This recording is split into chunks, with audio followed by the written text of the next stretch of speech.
welcome to another episode of the unofficial podcast of the National Football League, the world famous and critically acclaimed 5-6 Kings podcast. I'm David Bream. With me, as always, my dear friend and co-host, Braden Bullard. Braden, how are you, man?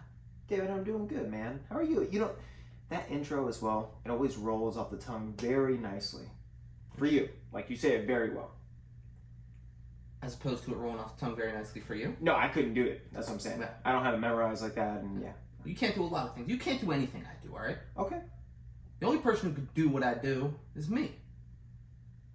A lot of people had to die for me to be me. Is that so? Yeah. That's so.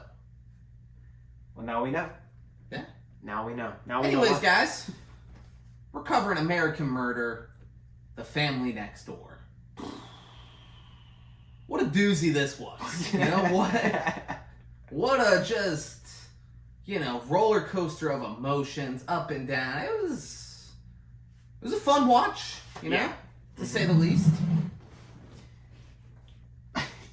It's like, I don't even know what to say. Yeah,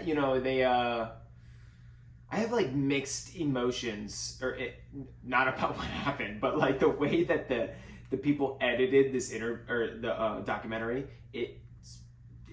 It's great, and we're gonna get into all of it. Yeah. This is we're sticking to the old school format for this one. Okay, cool. Yeah, I got the notes. We're gonna go scene by scene, and all will be revealed to you guys. Yeah, all will be revealed. Couldn't find the budget or how much they make because it's just a Netflix documentary, and they don't always disclose that. And you would hope that they would give, at least a good portion of the profits back to the family. Yeah. Right? Yeah. One would hope. And I don't know. I'm assuming that they would have to get the rights from the family to be able to do this, right? Especially with all the video footage and everything. 1,000%. Yeah. 1,000% they could. There would be. I just wonder though, and for because them to have it come out like this all happened in 2018. Well, the reason why I wonder that it came out in 2020. There would be such bananas legal suits going on. Like, if they fought for it, it would have come out. Like, if they didn't get the rights from the family and they were fighting and fighting and fighting, it would be like 10, 20 years from now when it would have come out. That's a good point. Yeah, the fact that it came out so soon, we didn't look into it because I assumed they had to get the rights from the family. Yeah, and if they didn't, good for Netflix. Just skirting by. Yeah, I'm sure they did, but the reason why I even thought it in the first place was because maybe it's like a public case. I'm not sure. I'm not too familiar with law. But the footage they had, well, maybe they used it in the case is kind of like what I'm leading to, and now it's like public. There's no way they didn't. Hey, if you're gonna bring up something weird like this, do your fucking research before we do the episode. Don't be like, and did they get it? Because all these this isn't. Hey, let's debate whether or not Netflix got the right from the family. No, that's one Google search. Yeah. One Google search. Did the family give Netflix the right to do American Murder? At the end, they pay the respects to the family in a way where it seemed like they got the rights. Yeah. I mean, now you're Googling, did they get the rights? Pull Okay. your fucking computer up. This is how we just spent the first 4 minutes of this episode. All right. Let me put this fucking down and type 60 words per minute. That didn't get on the... You put the microphone down so people didn't hear. Braden said, let me put this puppy down and type 60 words per minute. Alright, so there was about 2 minutes of silence that you guys didn't get to hear. And I said, why don't we just cut all of this and then we'll find it. Yeah. And the big payoff is like, yeah, of course they did. Yeah. Of course they did. Yeah. Family was involved. They were happy with the finished product. Yeah, without giving away details of what we're about to go over. Yeah. That's what I'll say. But yeah, cool. They were involved. We couldn't talk money. Let's talk reviews. Ooh. So, son of a gun. You have it up on one of those tabs.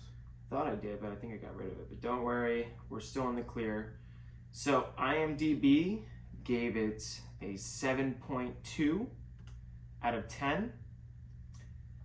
Rotten Tomatoes give it an 86%.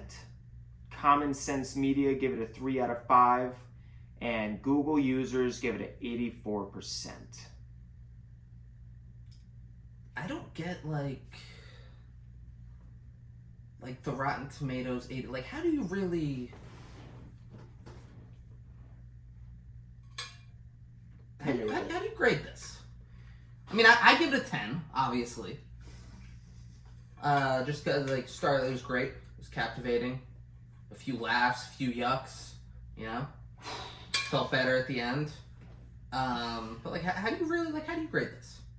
Like, what fucking weird detail did you go in to give it an 86 on Rotten Tomatoes? Oh, so you're saying like no matter what, you should give it like a high score? Is kind of like you shouldn't fucking grade it. I think we shouldn't give grades for this. I think Rotten Tomatoes shouldn't be reviewing it. Yeah, like it's a documentary about people who were fucking murdered. Exactly, and then that's why I was like, oh man, I don't even know if I want to. Like you go into like the production value shit and like fucking. The only thing like, and you know, I don't want to give anything away or anything. I just didn't like how they in a way it's enticing, but in another way I feel like it's disrespectful without giving anything away. Sure. You know what I'm saying? So it's like, it's very disrespectful. Dude, I'm pumped to talk about it. No, yeah, exactly. Yeah. But like when you're reviewing it, it's like, oh fuck, dude. Like I don't know. I don't know how to, like, when you're thinking about the production side without, you know, they didn't film anything or anything like that, but like the editing and stuff like that, the choices that they made on, you know, behalf of whoever put this documentary together. Yeah. It was bananas. It's bananas. Yeah. It's fucking insane. Bananas what they do to these people. Yeah. Yeah. It's exactly. But like at the same time, like you can't give it a 10, you can't give it a 0. Exactly. Like it's fucking. We're not grading it. I don't. It's not. There's not gonna be grades on the website, guys. This episode's gonna be a great. Yeah. Start to finish, but yeah, it's fucking bananas. And that's what people were. I'm assuming going into like the production kind of side of it, like the choices that the way that they feel like the overall documentary was about it. You know what I'm saying? And the way that they felt about it, you know, because it's like documentaries are supposed to make you feel something, and after I watched, I was just kind of pissed off. Like I was like kind of, you know, shocked, obviously, but at the same time, I was like, just felt kind of like let down. Yeah, but you know, not by 100% what happened. Well, you were just mad about that last thing that came on the screen. Yeah, mostly.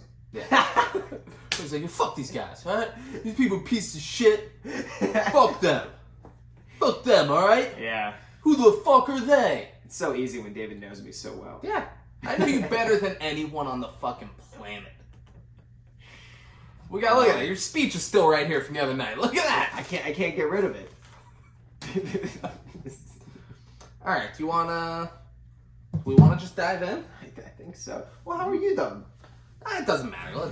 Why waste time 8 minutes in? We're just gonna start. Alright. Because I don't care how you are. Yeah. I don't think you really care how I am. I think you were just like, oh, I hope. We never asked, so let's do it. Make sure. Yeah, I'm fine. Okay. I'm fine. I want to talk about this thing. Good enough? Yeah. Good enough. Yeah. So her name's Shanann Watts. And she's big into posting on Facebook. They let us know that immediately. Yeah. Immediately, they're like, she's gonna do a lot of Facebook, all right? You guys are gonna see a person do a lot of Facebook in this one. Yeah, and they made it pretty strong about that. It's It's all like, here's me and the family, here's the kids, we moved to Colorado from North Carolina. All that, like, her life is videos on Facebook, letting people know what's going on. Like, they give you the vibe that she does it multiple times a day. And it's like, hey guys, it's me again. But they don't check it in. Because that's cool and all. Like, I'm not against that. I don't think that's cool. What? People doing it too much? Yeah. Posting videos like all day on Facebook? No. Yeah, no. Exactly. But my point is, like, okay, if you'd like to do that, do you? My point is, though, is the way that they make you feel about it is like, oh, this is a bit much. Right? Absolutely. Yeah, so like when we get to these scenes, I'm just going to give you the feel of what I watched this and I was like, I don't like her. Exactly. Like, I was like, they're making her very unlikable this right away. Yeah. Like, it's great, she's happy, she's a mom, they're married, blah, blah, blah. Hey, I'm going to ask you a big favor. Okay. get me one of those things. Yeah. So I can put the phone on. Oh yeah, I got you. Because that's gonna suck. Oh yeah. Still getting used to the whole changing things up here. Whoa, there's stuff in this box? It's crazy. Dude, it's an unpackable fishing rod. So if you want it, it's yours. Happy birthday, Dave.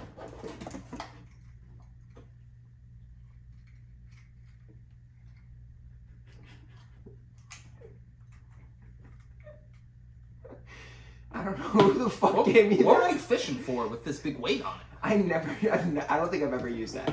Or maybe once. I used it for like a joke.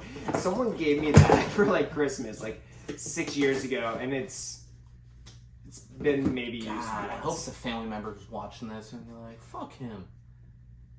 I drove a fucking hour to get that was really expensive.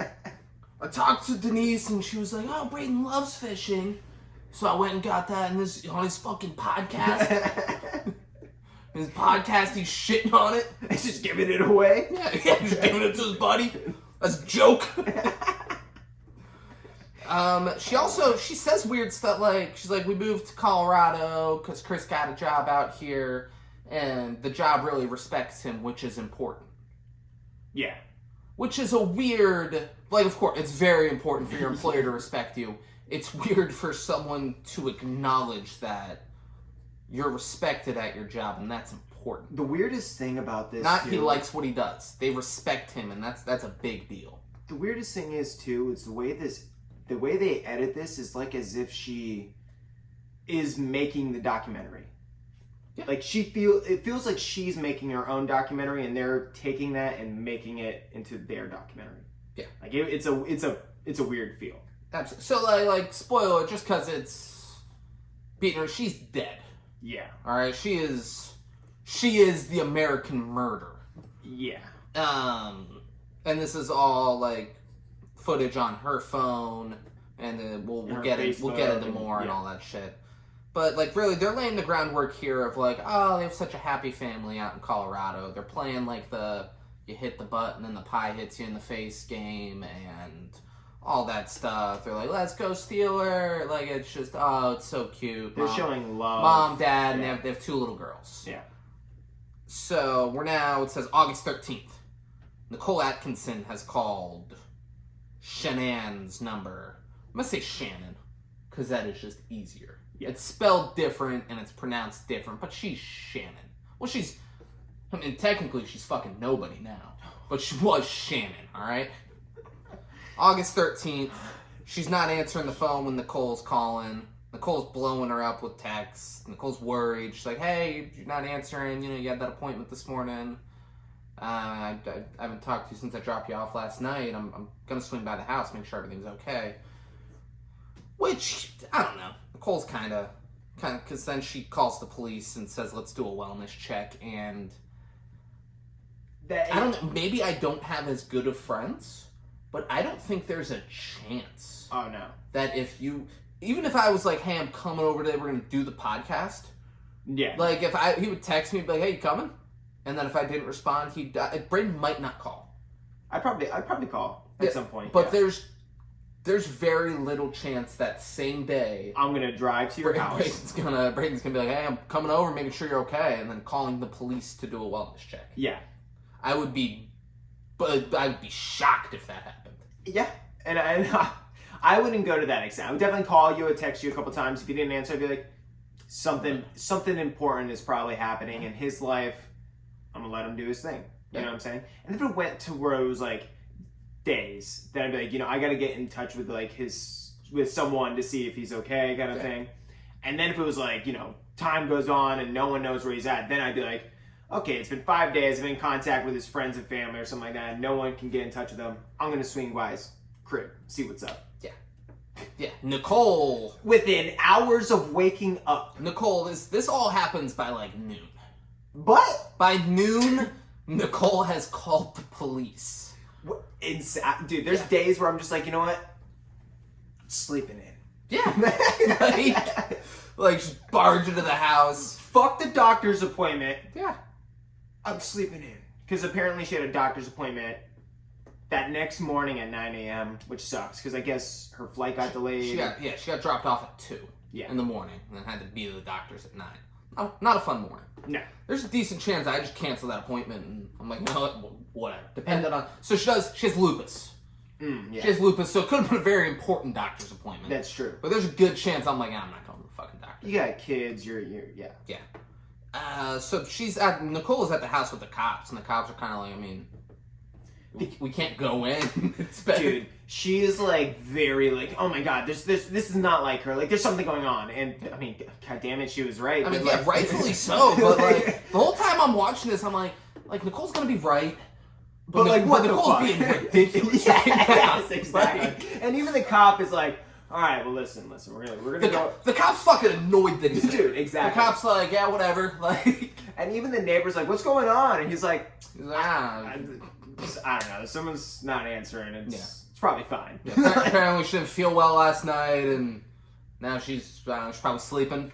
Literally, the cop's he like, was playing it down so much. It was great. So Nicole calls Shannon's parents and is like, "Hey, what's the garage code?" And the mom's like, you can hear her yelling to her husband, like, "Hey, what's the garage code?" to her husband. And the cop's like, well, I mean, garage code, no garage code, I can't go in there. And the mom says on the phone, I'm giving you permission to go into my daughter's house. Which apparently, I think he might have said that was enough or something? Or no? He says, well, you can't do that, ma'am. Oh, okay. He's like, no. It is, someone else owns this home. I can't go in because you, even so, the husband shows up. And even then, he had to wait until... Yeah, like he opens the door and Nicole goes in, and Nicole has... Who was the guy with Nicole? I couldn't... Husband, son, little brother, friend... He came out of nowhere. None of those relationships would surprise me, though. If it was Nicole's son, I'd be like, He's like a teenager, he's big. If it was her 30-year-old husband, I'd be like, Yeah. It was the only thing, like, father. It's not a... It's not someone older. It's not someone who's responsible for Nicole. Yeah, and nothing ever comes about him. It was kind of weird. He just showed up out of nowhere. But so he lets everyone in the house, and the cop's even like, hey, sir, are you giving me permission to enter? Like, he stands in the doorway, and Chris is there, and he's like, yeah, of course. He's like, let's fucking get to the bottom of this one. Yeah. And they're looking around. They look through the entire house. Girl's blankets are gone.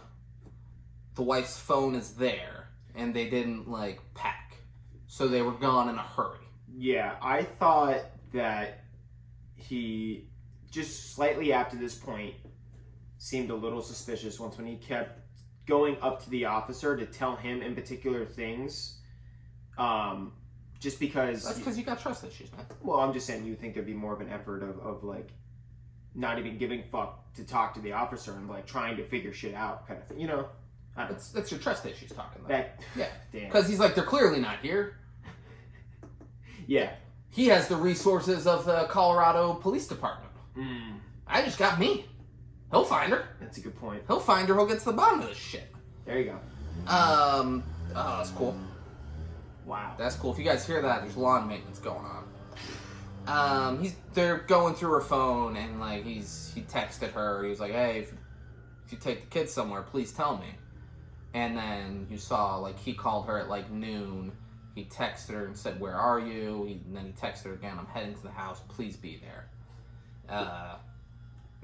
He got the call at work, and they were like, "Hey, where the fuck's Shannon?" He's like, "Well, let me call her." She didn't answer, and he's like, "Hey, what's going on?" Yeah, and her car was still there. And then like 15 minutes later, he's like, "I'm going to the house. I know I can get a hold of you," and people are freaking out. Yeah. We then find out that she has lupus. I don't know how serious lupus is. Google search said inflammatory disease. She said like autoimmune. Yeah. She said autoimmune disease. So I immediately think AIDS, because AIDS is an autoimmune disease. So she had AIDS. What are you gonna do? Isn't dandruff also an autoimmune disease? I don't know. I think no, it's not an autoimmune disease. I don't think. Or like eczema. I think it's dandruff, isn't it? And isn't that like you can have it on like? See, I think I even have like dry skin or something like that. Isn't that supposed to be like? I don't We're know. getting too much into it. I was trying don't to know build if the it's difference of like I don't know if it's autoimmune, extremes. but of she has autoimmune. AIDS. Yeah. And she posts a lot of like motivational, like I have lupus, but I don't let lupus control my life things on Facebook. And she kind of goes through how she went And through. again, they don't make her likable with this. But they make it, yeah, exactly. But I see that and it's like, look how brave I am with my lupus. yeah, and Like if you're struggling, just think she has lupus. yeah, and she beats it essentially is like kind of what they make it seem in that point, because she ends up, that was her darkest time of her life, and now she's like on the outer side of it, working out a bunch or just living more healthy. I don't think she's living, she's happy. She's a mother of two. She found love. Yeah. Chris met her when she was at her worst, and she kept trying to push him away, but he wouldn't leave. He loved her, and she couldn't have asked God for a better man. Yeah. Chris then the cop, like it shoots back and forth a lot. Yeah. The cop's talking to Chris, and he's like, did she black out or anything like that, or have seizures? And he said a long time ago she had a car accident. She takes Imitrex. She has bad migraines, and she's been taking Imitrex more and more the last month because of all the traveling. And actually, like, okay. They also see she left. The wedding ring is on the nightstand, and cop goes, any note or anything? He's like, no, just the ring. He's like, okay. We find out they met on Facebook. Which is crazy. Which just shows. There you go. Facebook. You get a friend request on Facebook, you accept it. Yeah. All right. You can find love. Just give a couple Facebook pokes. You can start a family. Never know. Can you still poke on Facebook? I hope. I just can't imagine that's still a thing. There was like a couple people, which I can't even remember who it was, where we would just constantly Facebook poke over the years, but just haven't been on in like so long. So any long lost friends that I used to Facebook poke, I'm sorry. You've been on in the last few months. Because you post a picture of, you shared a memory of you and all the black girls at Gardens High School. It was like you and all. That was like 6 months ago. Yes. Yeah, you say so long. Like, other than that, I haven't been on in so long. Like I was 10 years. Like. Well, what's funny is you log in there, you see the memory, you can see the pokes. Did you have pokes? Wait. Did you have any pokes when you logged in? I didn't check. I mean, I feel like it would be in notifications. Well, my thing is my buddy. Here's the thing, guys. If you can poke on Facebook, send old Dave a poke. Yeah, all right? come on. Send a poke my way. Just giggle me up. Yeah. Right in the tummy. So they're showing like the wedding and stuff like that. Her family fucking loves Chris. Like the brother's crying at the wedding. He's like, I'm so happy you guys found each other. She's always been, she's always taken care of me, and now she has someone in her life who can take care of her. Blah blah blah. Like the family, it's great. Yeah, it's great. Chris, he's talking to the cop. He has no idea where she could have gone. Like the cop's like, well, where'd she go? Like, I honestly, like, there's friends in the neighborhood, but like they're all. Yeah, he's like, Nicole might know better than me because he says because she's a woman.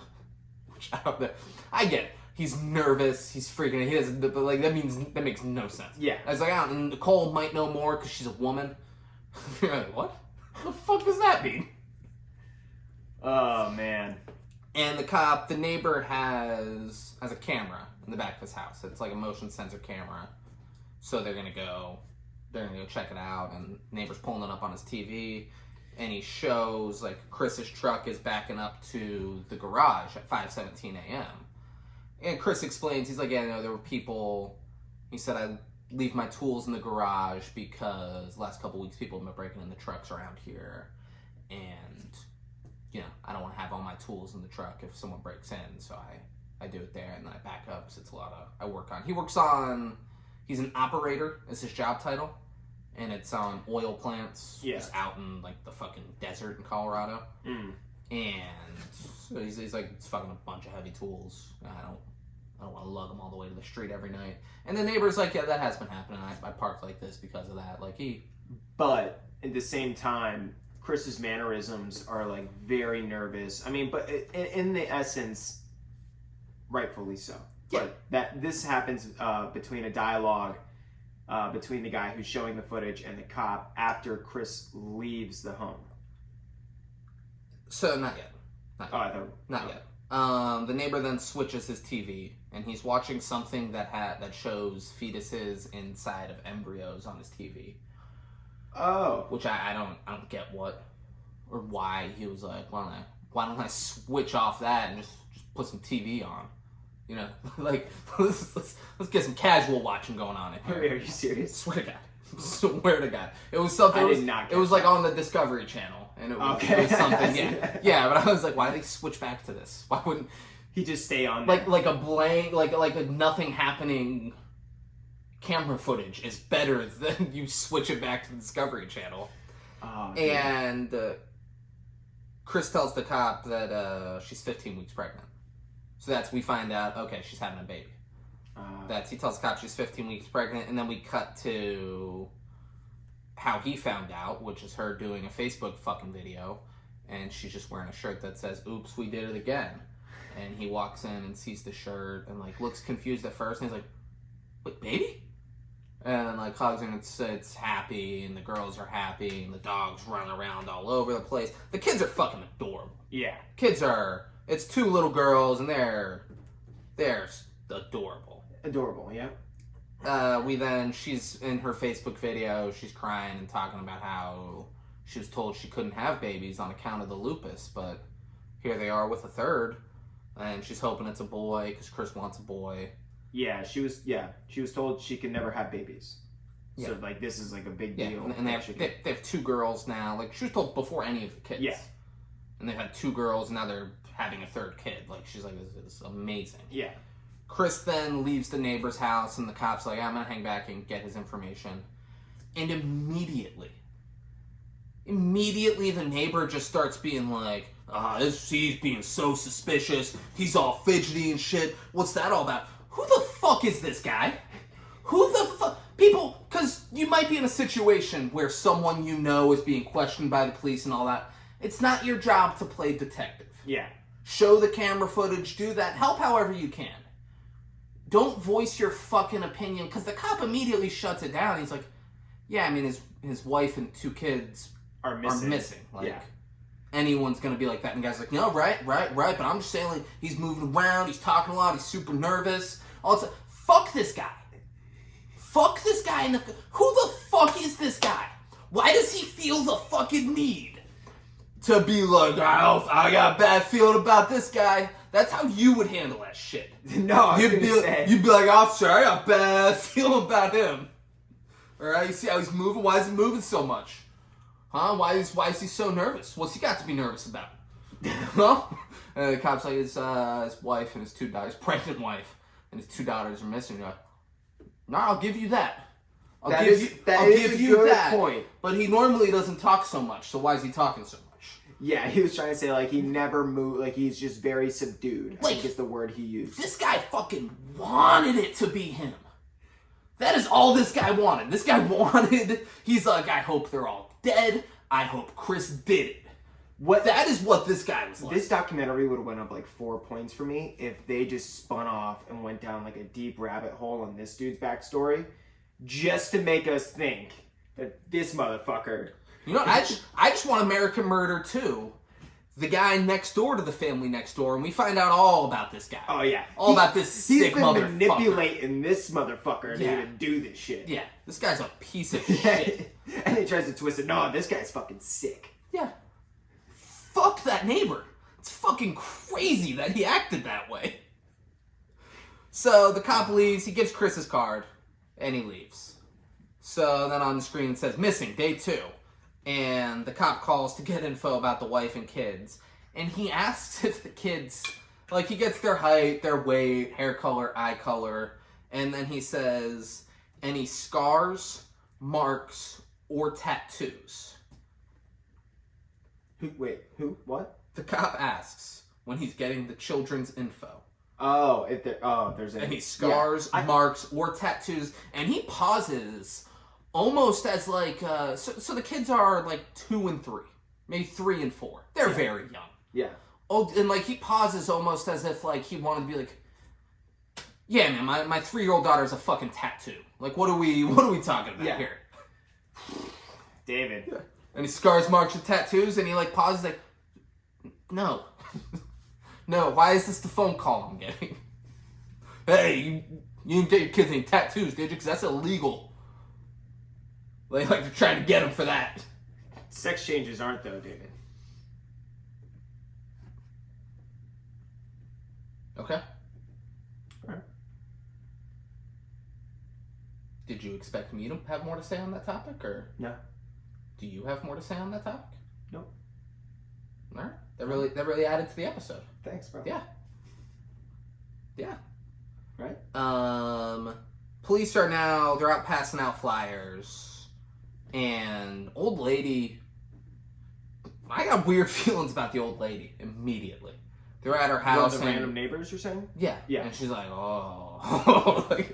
She's like, when you guys were all here, I thought it's because that truck was parked out there, and I've never seen that truck before. And they're like, what truck? And she's like, it's a gray truck. And you know, the dad has a gray truck, but his is much bigger than that one. So, like, almost being like, oh, that's really tied in. But she's like, but it's a different truck. Like, she clearly makes it known that it's a different truck. Why bring the dad up? And the truck never comes back up. So she wasn't correct. It's there was no point. So weird the way it was all. A lot of these neighbors there. just fucking hate this guy. They're all just like, you know, like they want to play detective. It's a small town in Colorado. They've never had anything big like this happen, and they're like, ooh, how can I be involved? What can I do? Yeah. He's doing a news interview to get the word out, like, hey, be on the lookout. Here's what they look like. Honey, I love you. Kids, I love you. Like, he's doing that. And right before they start in the house, the police show up with the dogs, and they're like, hey, everyone's gotta get the fuck out, because they're gonna pick up the scent, and can't have them picking up your scents. And I'm like, oh, that makes sense. Nothing came about it, though, right? So during them going through the house, one of the cops mentions that the house is too clean. Oh, yep. Yeah. She's like, it's almost suspicious how clean this house is. Which, again, you know. Well, and especially the way that the mom was, I'm sure the house was always that clean. I'm sure she kept a clean house. Yeah. And then a news interview, they asked if there was a fight or anything like that, and he said, we had an emotional conversation, and I'd like to leave it at that. I just want them back. Yeah. That's the first time where you're kind of like, what does that mean? And immediately, like, he's at the police station, and immediately the cop's like, I mean, tell us about that emotional conversation that you told the news about. You think he like, that could be a big deal. Why'd you tell them and not us? Yeah. You think he would just act oblivious? You think he would either tell the cops about the emotional conversation? Yeah. Or when the news asks, you'd be like, no, nothing. Yeah, no, that's not. Yeah, we had an emotional conversation. I'm leaving it at that. You can't pick and choose. Yeah. Which, because now the cops are like, all right, well, why didn't he tell us this? Let's bring him in. Yeah. The fuck's that all about? And Chris, he's like, you know, I told her that, you know, like, the spark isn't really there. And then he's blaming himself. He's like, I don't know, like, if that, you know, like, me saying that caused her to want to leave. And all that stuff, which is feasible. Yeah. Feasible. So then on the screen it says 7 weeks earlier. Shannon and the girls, they're doing a 6-week trip to North Carolina. And Chris is coming at the end of the month because her job is she works from home. Yeah. And he can't leave for 6 weeks to go to North Carolina with his job. He can get a week off at the end of the month, but can't be there the whole time. Mm-hmm. She goes and she's staying with Chris's family. And did you notice anything about Chris's mom? I don't think I'm getting what you're putting down. She was also big on Facebook videos. Oh, yeah. They were showing her, the mom was posting Facebook videos of the girls too. The fuck is it with these people? Facebook, bro. I don't post a video that isn't this podcast. I post a lot of videos. Yeah, it's because you're a fucking loser, alright? Hey, man. You're like, yeah, look at the sky. It's a beautiful sky. It's all part of the expression, I'm out walking at dusk, my nightly dusk walk. I love it, bro. You all get it. Yeah. Who the fuck are these people, though? You know, I think it's one thing to to be kind of like an extreme blogger in a sense, you know, where it's just you feel the need to post everything about your life. I like certain specific moments where you can kind of use as like a memory to look back on, which is kind of what she's doing, but it's like there's too much. You should smoke less weed. Oh, okay. And then you'll just remember those memories. I remember those memories. See, nah, you gotta take the video so you can look back on it. Well, what's so funny? Fuck yeah, dude! You ever go back through some of these fucking videos, bro? The nostalgia, the energy, and the feeling you get looking at this shit, bro. It is so worth it. I have so many friends who are like, I can't take a picture or video ever in a moment. It's like, dude, you're gonna wish you did 40 years from now. I really don't think I will. All right. I really don't think I will. I mean, when we went to LA, I took pictures at the Hollywood sign and stuff. I've never looked at those. So on your phone now they have a feature where it just pops up certain photos that you may like, and it actually popped up a photo of me and you on the hike. There we go. And I was like, God damn, what a great memory. It was a great hike, but I just remember it. I remember it too. You know? Yeah. I like that idea though. Like it pops up, it's like, oh, you remember this day? I do like that a lot. Yeah, and then you're like, hey, Dave. Yeah. You know, but he didn't do that. He didn't reach out to the human and make the human connection. But if I didn't bring it up right now, you wouldn't have. I do a lot of times. You wouldn't have been like, oh, hey, by the way, I got a memory of the Hollywood sign. You know, we should do a trip out there. You and me, we go hiking. Go hike around the canyon again. Yeah, you don't do that. You don't do that. You just sit in it. You jerk off to the memory. That's the point. That's why I get it on video, David. There we go. Just soaking my tears. So Nicole's talking to the cops, because of course she is, and she's talking about how, and like I don't get what Nicole's goal is with this. She's telling the police how Shannon had a fight with Chris's mom in North Carolina, and then didn't see them for the rest of the trip. Because she got home and Chris's mom was trying to give the girls ice cream and Cece was allergic to a bunch of the shit that was in the ice cream. She has like a pistachio allergy or something like that. And she was allergic to it. And this is where they start to paint her. I swear, dude. They. So she texts Chris, you need to call your dad and tell him that you don't appreciate his wife trying to feed or trying to doing something that could kill your daughter. Too, I think. They would kill your fucking daughter. Here's the other thing they do with their fucking texts. Yeah. Here's the thing they do with their texts. They'll show her misspell something and then go back and fix it. That's such fucking bullshit. We don't have that fucking technology. No. It's insane. They'll show her misspell something and they'll be like, no, wait, it's spelled like this. And they go back and fix it. That's not a thing that they can go and see. They have the record of the text, sure. And they don't know that she misspelled a fucking word and then just, like, fixed it. Yeah, so they're trying to show like the process of thought that this woman went through typing this out. Fuck you! It's insane. It was like, call your dad, and then she's like, no, call your fucking dad. Yeah, and all that. Like, that's fucking insane. It's insane. It's not. Maybe I'm wrong. Maybe I'm wrong, and Netflix has the technology. The FBI was like... To see someone, like, they're typing and going back. If so, good on Netflix for keeping it all in there. I call bullshit. I really don't think they do. Yeah, fuck them. I really think... And even if they do, why are you showing that? Yeah, also still, yeah. Why? You still just show the text. You didn't need It's insane. That's saying the effort Netflix or the people that are making this documentary went through to try and portray in certain times and moments throughout the documentary how they want you to feel, the audience, about, and that's what kept pissing me off. I'm like, no, I'm not supposed to feel this way. I know I'm not supposed to feel this way. Yeah, it's fucking nonsense. Does it always run that fast? No, it depends on like the size. Oh, okay. Right? That was freaking me out. That was freaking me out how fast it was going. Like, yeah. I felt like... I'm not even... My instinct was to start talking faster, because I thought I had to keep up with it all of a sudden. Yeah. I was like, oh shit, let's go really fast. Hamster on a wheel. You guys don't know what the fuck we're talking about. The thing that shows the recording. The audio recording. The audio recording, yeah. It was freaking me out. Yeah. Yeah, like, it's not like backspace and stuff. Like, it's insane that some editor at Netflix was like, we should add this. And that it got the green light.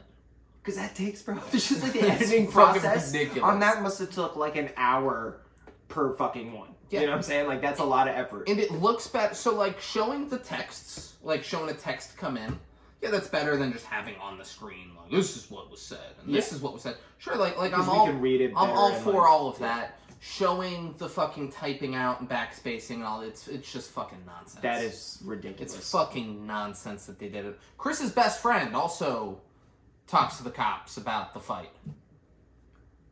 Here's the deal, man. That doesn't help the cops. If my wife and kids are ever missing, That doesn't, yeah. I know you're going to want to help me. I know you're going to want to help find them. That doesn't help. Talking about fights that my wife had with my mom only creates a scenario where they're like, oh, well, maybe David was mad at her. Or maybe... you're not making my mom go down for it either. Mary Breen's going to walk, all right? Yeah. Mary Breen ain't going to prison. All that fight does is point the fingers at members of my family. Yeah. So you don't tell them that. Yeah. You don't tell them that. Well, and it just takes them away from the process of thinking other things. You know what I'm saying? Like, Yes. where could these people actually be? Yeah, they talked to his boss at one point, and his boss is the only fucking person throughout this entire thing that just states facts. Everyone else is, like, giving their opinion, talking emotionally. Yeah. The boss is just like, he was here on this day, he was here on that day, he left at this time. And they're like, did you have any concerns with him? And he said, yeah, I mean, I'm concerned with what he's going on with, sure. Like that was, like, yeah, I mean, his wife and kids are missing, yeah. I hope this gets resolved. And they were like, all right, was there any reason that, like, he might have been mad or blah, blah, blah, like, asking questions? And he's like, not that he told me. Yeah. All that. Everyone else is like, come to think of it, the mom and him, they got in a fight, and, like, Chris could be upset about that, and it's all that, like it's crazy. And that basically They'll says, find all of the shit out that they need to find out. Don't go throwing your opinion at it. that basically says all these people are that quick, too. Because, like, let's say... It's fucking him. It's him. He's a... Because, yeah, it's crazy. Yeah. And here's the thing, like, there's plenty of text between her and her friends and stuff, and they're like, oh, he cares about you, he loves you, blah, blah, blah. If you immediately think, oh, he fucking did it, you shouldn't be telling her that shit. Yeah. You should be like, no, you need to get the fuck out of that. Yeah. Yeah, like you play both sides where immediately it's wrong. It's like, oh, he fucking did it. I saw it coming. Like, you wanted this to happen, Nicole. Yeah. Nicole, you were like, I hope Chris does something so I can play the grieving friend. Because you're a terrible person. And you know what's funny? I think this is the only thing that this documentary didn't sway when it came to emotions, or came to the way that, like, the reality of the way that it really seemed at that point in time. And at that point in time, all of the friends that were saying, or it's like people that were saying what they're saying, they meant it in that way that we took it, the audience got to view it. Do you get what I'm... Yeah, you know, like, Yes. this is... It's just kind of funny because it's like, the documentary has to make you feel certain ways at a certain point in time that might be different than, like, the reality of the situation. But in these points, it's just that is the reality. And these people are really saying that, and they really... It's just kind of weird that they would all so quick go So to the quick. extreme. So quick, play detective. Yeah. Let the cops do their job. Just state facts. Help out how you can. Right? Leave your emotions out of it. Yeah. She's texting Nicole about how she died, never want to see the family again. They had the fucking birthday party for the 3-year-old, and the in-laws no-showed. I never want to see him again. Chris is hurt by it. Yeah. Shannon then tells Facebook how she used to avoid conflict, but now she lives for her family and her kids. That was a video that she posted, and they felt the need to show us. She ain't avoiding no more fucking conflict anymore, right? She's not this pushover you guys knew in high school. Yeah. Chris tells the cops he thinks they were taken. He's like, she would have come back by now. But he's like, but also there's no sign of a struggle in our house, so... That is weird. Yeah, so he's like, I'm concerned it's someone that they would have had to have felt comfortable leaving the house with. That's what he's telling them. They're like, yeah, fuck. Shit. That's some decent insight there, Chris. Mm-hmm. But it makes sense. He's like, there's no struggle. He's like, I'm all over the fucking news saying I want him back. They would have come back, or someone would have heard from them. Then says 5 weeks earlier, he misses a couple FaceTime calls from her. They're showing him do dumbbell push-ups. How's his form? Not bad. There we go. Not bad form. Not bad. His elbows were in about 45, 60 degree angles, so, it wasn't putting too much pressure on the rotator cuff, and was probably able to really distribute the tension to the primary muscle. There we go. Perfect. Yeah. Good on you, Chris. Yeah. They show her make some more typos, texting him. She's mad because he hasn't called. He apologizes, like, I'm so sorry I missed the FaceTime call, blah, blah, blah. And she's like, yeah, I mean, it's not just missing the FaceTime calls. Like, we've been here. I got some shit in my eye. You okay? Yeah. She's got, like, an eyelash in my eye. You need help? I mean, I don't want you sticking your fingers in my eye. I mean, pretty gentle. And she's mad. She's like, we've been here 2 weeks, and you haven't called us once. We've had to call you. And he apologized. He's like, you're right. I'll call as soon as I wake up in the morning. I'm sorry. I mean, that is pretty wild. He hasn't called his kids in like 2 weeks. So they've talked. She's saying like she said, on your own. You haven't called us on your own. Like I've had to ask you to call. I've been the one calling. Oh. You haven't called. And he's like, you're right. I'll call first thing in the morning. And then they make me dislike her. Like, he apologizes. He's like, you're right. I'm so sorry. I'll call as soon as I'm up in the morning. I want to talk to you and the girls. I'll FaceTime you. I love you guys. And she says, you'd think you missed us. ... Guess not. Bro. They do a great job at making me dislike her. Yeah. Because I'm like, I mean, like at this point, you're watching this and you're like, you fucking apologized. He apologized. He's like, you're right. I'm sorry. I've been busy. Like he had a whatever response, and like, no, it doesn't make up for him not calling. Yeah. But for your response to then be, you'd think you missed us. ... Guess not. Yeah. That's just manipulative. Like, fuck you. Just digging the knife in. And I feel like everyone's experienced that in like a relationship. Yeah, it's not healthy. No, exactly. Yeah. I'm not. Yeah. It happened. I don't think she's the only person, male or female, that's ever done this before. No, yeah. Yeah, but it's not a healthy thing to do. At all. Yeah. His parents also didn't go to the wedding. Because they do not like her. Nicole is telling the cops this. His parents didn't go to the wedding. His parents don't like her. She's bossy. But she's bossy in like a good way, you know? She's not like some bossy bitch. And this is where it goes in like a montage almost of like all of these different people talking about her being bossy. Like even like a show host. The news is like, this bossy bitch. Yeah. Tonight at 5, we got ourselves a bossy bitch. She's then on Facebook saying that she's definitely the dominant one in her relationship. Holy shit. Like this is my, like, why is she on Facebook doing all of this? And he's so sweet, blah, blah, blah. Like, why is that a Facebook video? Yeah. Who needs to see that? Yeah.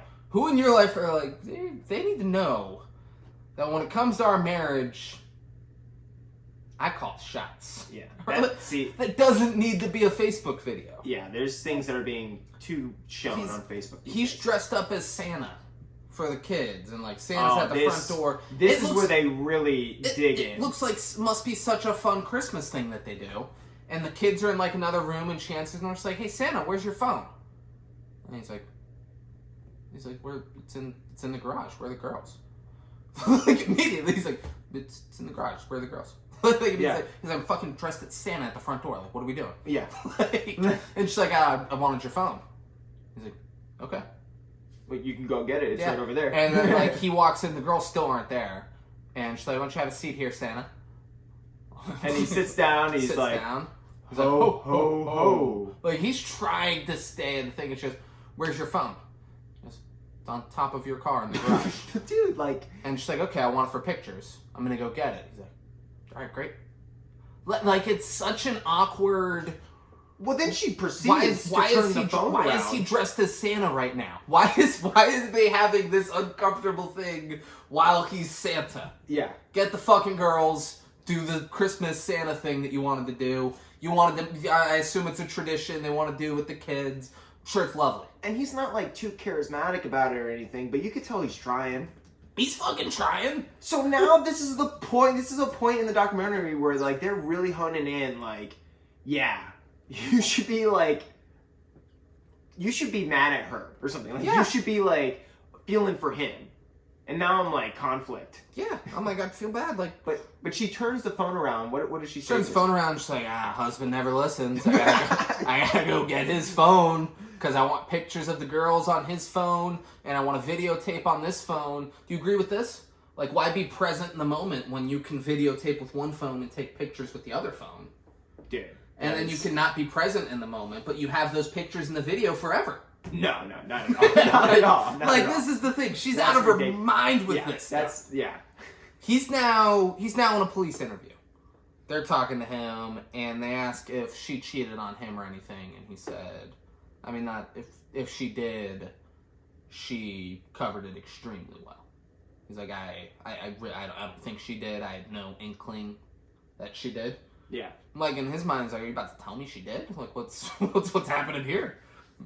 And then the cop's like, well, so like I look at you, you know, I've been doing this investigation. I've seen past pictures of you, and I see the man sitting before me today, and you've gotten pretty fit, and you know, usually guys do that when you know they want to cheat on their wife. So, you know, tell me about it. Wow. This is just like that. This is just like that. You've gotten pretty fit. And usually when guys want to cheat on their wife, they get pretty fit. So, you know, tell me about it. And he's like, I mean, no, I didn't cheat on her. Like, just like that. He's like, well, I can't. He's like, he didn't say this, but he's like, I can't lose weight unless I want to cheat on her. He's like, what are we talking about here? Which, at this point, this is what almost pissed me off about him, is that, okay, whether you did or didn't do it, wouldn't you get pissed? Like, whether it's to try and defend yourself, to not seem like it, or even if you didn't do it to defend yourself, wouldn't you get pissed and be like, hey man, what kind of fucking bullshit ass question is that? What the fuck are you talking about? No, because that's, guilty people do that. Guilty people get defensive when asked questions like that. You would try to defend yourself to some degree, wouldn't you? You don't get angry and cuss at the cop who's trying to find your missing wife and children. Not over the top, but you'd be like... You were just... No, you don't cuss at him. You do exactly what he did there. And he's just like, no, I didn't cheat on her. Yeah, and he's like, all right, well, tell me about the weight loss and all that stuff. And he's like, I was 245 pounds. And the cop's like, get the fuck out of here. He's like, yeah, I was 245. I weigh 185 now. He's like, good for you. He's like, thank you. He's like, so you cheating on her? like immediately pushes it back into it. And he's like, no, I didn't. He's like, okay, would like it's like asking it's all that, like, would you be willing to take a polygraph? And he says, yeah, of course. Take that. I mean, this is how you handle it. You don't get angry and say all that. You're just like, whatever, it'll come out. Let's wrap this shit up. There was no backstory to what the fuck he was doing here. There's a video of him somewhere, of Chris, giving a PowerPoint presentation. Oh yeah, like as if it was in college. On infidelity. Yeah, it was really weird. No backstory, no like, here's where he is, here's why he's doing this. It was PowerPoint, and it was all about how, like, you gotta be faithful, and if you cheat on your wife, this is what happens, and blah. It was bizarre. Yeah. With no context. If they were like, oh, he was part of this fucking youth group and they did this, great. I think they were trying to... Just give us anything so we know why that's happening. So it didn't really seem like it to me, but I felt like the documentary was trying to hone in on the fact that he said there's like 3 reasons why you would get out of a relationship.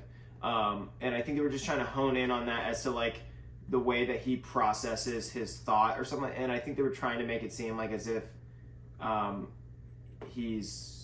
like now trying to make you feel like he's kind of a psychotic. I don't so much care what the documentary crew's goal was by showing that. Yeah. I just want to know why he was doing that. True. Because I've never given a PowerPoint presentation on infidelity. Have you? No. I'll tell you right now, I I don't know a single person who's ever given a PowerPoint presentation on infidelity, and I know hundreds, if not thousands, of people. And he works in, like, what, an oil field? Yeah, or some shit? Like, yeah. what the fuck? Like, there's nothing about him to this point tells us that would be something he would be doing. And, like, the documentary could like they left something out somewhere. Yeah, exactly. The documentary could have even just shown, like, a blank screen with some writing on it, like, why he was doing this. They went to church and he ran the fucking youth ministry or, like, new marriage, whatever. Like, something. Whatever the fuck it is. Yeah. Tell us why he's doing that. Yeah. Tell Exactly. us it was a thing for school. Yeah. I don't care what it is. I need to know what it is. Mm-hmm. The lady operating the polygraph, she makes it clear. She's like, so, like, you know, it would be really stupid of you to take the polygraph if you know anything about your wife's disappearance and you've been lying to us. She's like, but you know that. Like it would be very dumb for you to sit here and take a polygraph if you're not telling us something about disappearance, because it's going to come up. Just laying the groundwork of that. Like, yeah, that's what happens. It's then the news is covering, there's flyers being passed out, everyone's freaking out, Nicole's crying. It's just showing, like, how it's becoming a big national story because it's a pregnant white lady and 2 kids. It's huge news. Yeah. It's fucking huge news. Doesn't polygraphs go off of, like, heartbeat or something like that? Like, I don't know. Oh. I don't know anyone who's ever taken a polygraph. I don't know anyone who's ever operated the polygraph. So I've never even been in the same room as a polygraph. So actually, I have. There we go. So you should have information. Don't be asking me. Well, I'm pretty sure it is, because they hook it up to your finger, and I think it's just, like, basically taking your heart rate and seeing if your heart jumps, like, basically getting nervous for the way that you respond to certain questions. I was actually working for the History Channel, and it was about this guy who says he was abducted, and he passed the polygraph test. Yeah. They were questioning him, like, hey, were you really abducted by aliens, But he's a sociopath, and he's able to control his heart rate. The guy was weird as fuck. Yeah, he's a sociopath, because aliens don't exist, people. Dude. Right. Aliens aren't real, alright? Just octopuses. It's just planet Earth. Yeah. So, right before the polygraph, I love the lady running the polygraph. I don't know how you felt about her. I fucking love her, because she says this. The coolest thing about this is that, you know, like, right now there's only one person who knows the truth, but, you know, in about 5 minutes there's gonna be 2 of us. Like, she is so like manipulative. She's so just, like, calm and, like, it's pretty cool, right? Like in about 5 minutes we're both gonna know the truth. Yeah. You know, like, how awesome is that? Right now only you know the truth, and soon you're gonna be letting me in on it. You know, like, she's so fucking cool. She asks a few questions. It's fucking great. She is so fucking good at her job. Exactly. You can tell she loves her job. Like, she has enthusiasm in the way that she tries to, like, manipulate the guy to get what she wants out of him. She only gets better. Oh, yeah. She only gets better. She asks a few questions, and she's like, hey, why don't you just breathe normal? You know, like, don't, because, like, and people do it. Like, if you're, like, getting your fucking blood pressure done, like, I think a lot of people, their instinct would be to, like, try to control your breathing. Oh, yeah. Like, I want to breathe like this, but, like, the blood pressure, like, they want a fucking normal one. You're not breathing like that all day. Yeah. The moment you want a bring normal one, like, that focus to it, it's like, it's going to take you from that calm state. Yeah, that's what he says. Like, sorry, I'm focusing on my breath now because it was brought up and blah, blah, blah. She's like, yeah, it's fine. Just, you know, let's sit here for a second, just breathe normal, and then we'll try again. And then she asks if he did anything to physically cause the disappearance, if he knows where she is, and if he's lying about the last time he saw her. He answers no to all of them. And then once it's done, she asks how he's feeling. He says, fine. And she says, oh, good for you. Is it just like that? Oh, good for you. That's what I'm saying. There's parts where she is so goddamn condescending, and he doesn't understand that that's what's... I love her. Yeah. I love her. What she is... Because she is without a doubt. She is the star of this documentary. Yeah. Hands down, without a doubt, it's her. And I thought she was just a polygraph, like, operator. No, she's like one of... Yeah. She's a detective. I find that out later on. I'm like, oh no, she's the one that's fucking running the show. Yeah. So we show more Facebook videos and shit. Kids are having a squirt gun fight out in North Carolina with each other and Shannon's brother.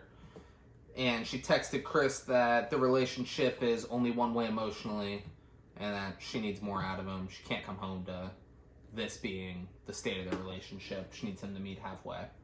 And he responds and he says, you won't come home to this, I promise. I love you. I want to make this work. Which, great. Married couples have issues. Yeah. You know? No one's perfect. No, it's about working on it. And I think they do a good job of that, showing this. They're like, it's all about working on it. That's all you gotta do. That's all. She says she loves him too, and then says, it's not just about last night. And then proceeds to only talk about last night. She's like, it's not just about last night, blah, blah, blah, but last night I was waiting by the phone for 2.5 hours and you never called, and blah, blah, blah. And you're like, all right, well, it seems like it's a lot about last night, Shannon. God, it just... she also says they have 2.5 kids together. That was weird. It's weird, because she's pregnant. Don't call it half a kid. That's crazy. Yeah. We have 2 kids together and I'm pregnant with a third. You just say more words in the text. If anything. To accurate, you don't say 2.5. Should be 3. But... Yeah. You got 2 kids, you're pregnant with the third kid. Yeah. That's how you fucking say that. Yeah. You call it half a kid. Shannon. Yeah. Chris is flying in, and Shannon only cares about getting a video of the girls seeing him. Says, hey, I'm flying in. I'll text you when we land. I love you. And she says, text me when you're coming down the escalator so I can get a picture of the girls. Or I can get a video of the girls. Like, that's all she cares about. Yeah. Have a safe flight. None of that. And the girls, he's like, the girls run past the security thing and a little thing starts going off because she's not being an attentive mother. She's just worried about getting the fucking video. Her kids could go to prison. They're running through security. Airport security's like, hey, get those kids the fuck back. And Dad's like, oh, come on, girls. Yeah, I guess I gotta handle this now. Because Mom's just videotaping. Yeah. And then he hugs him on the other side.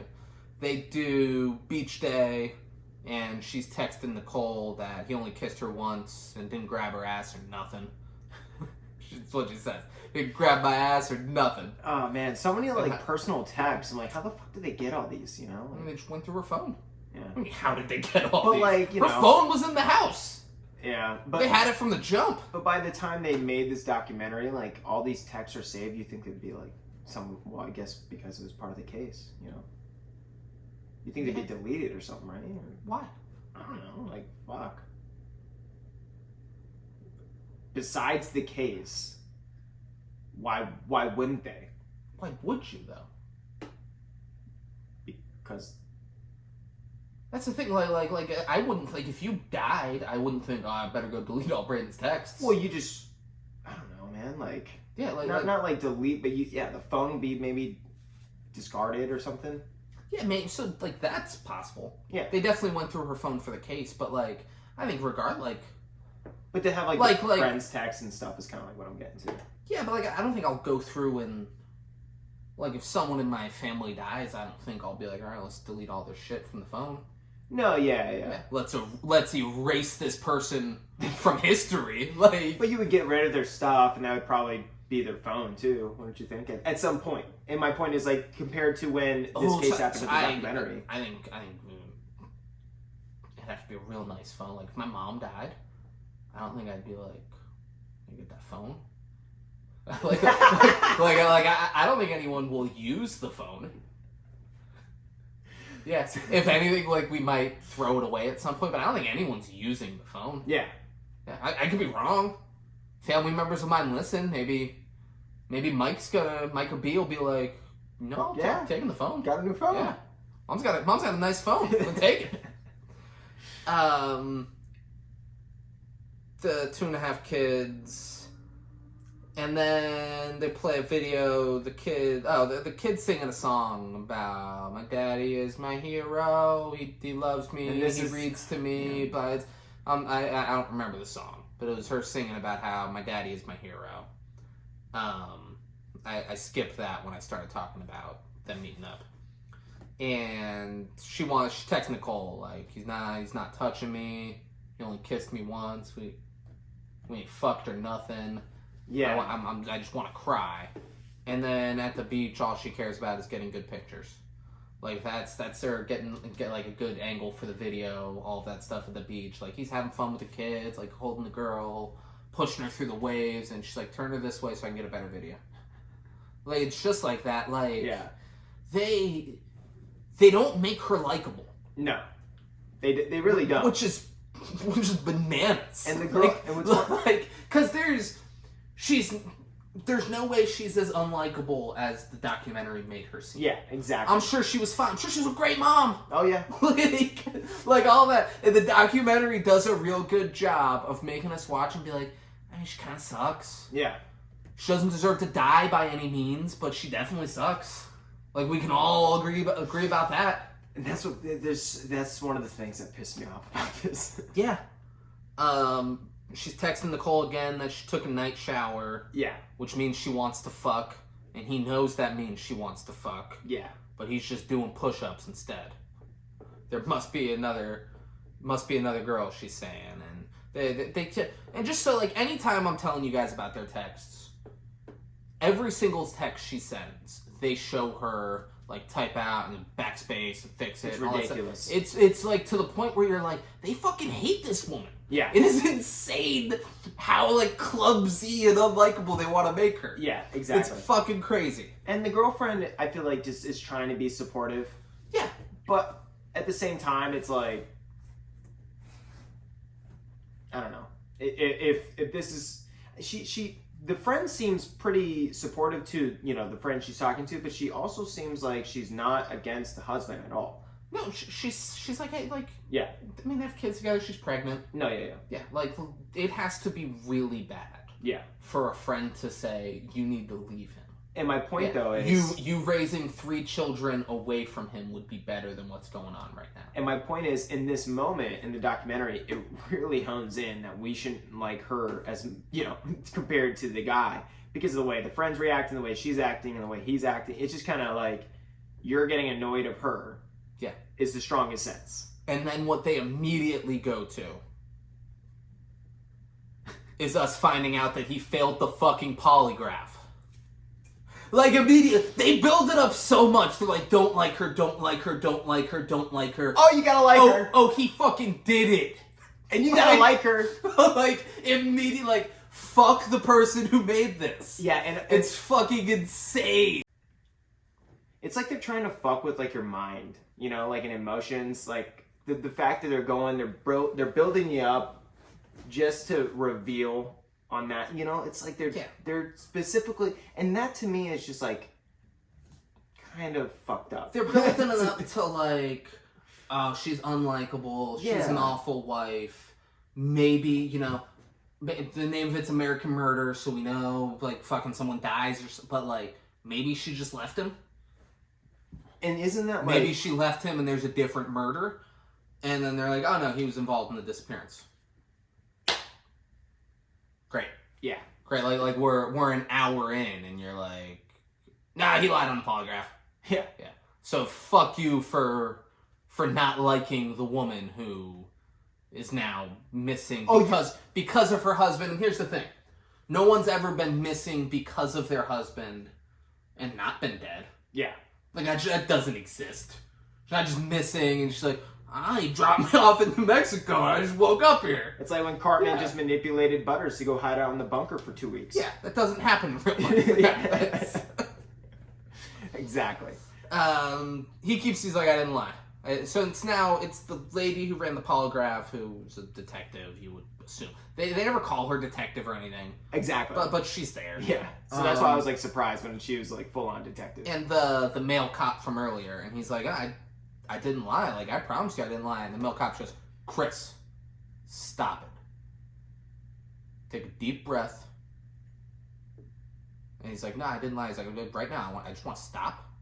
I want you to take a deep breath. And we're going to talk. He's like,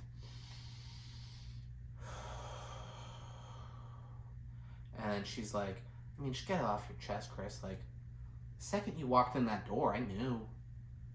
I knew, like, oh, this guy's just dying to get it off his chest. Like, come on. Let's just stop. It's got to be exhausting. let's just stop. You gotta do it.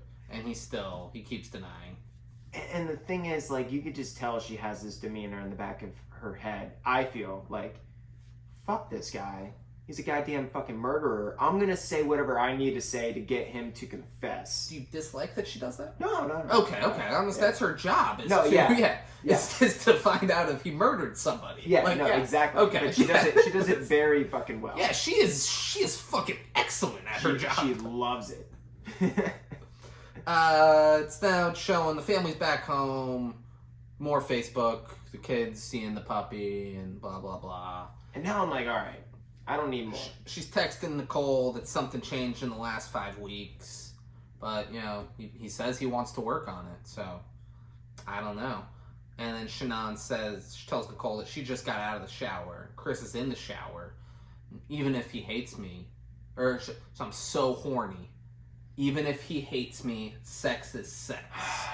And Nicole tells her to just stay naked and go for it when he gets out.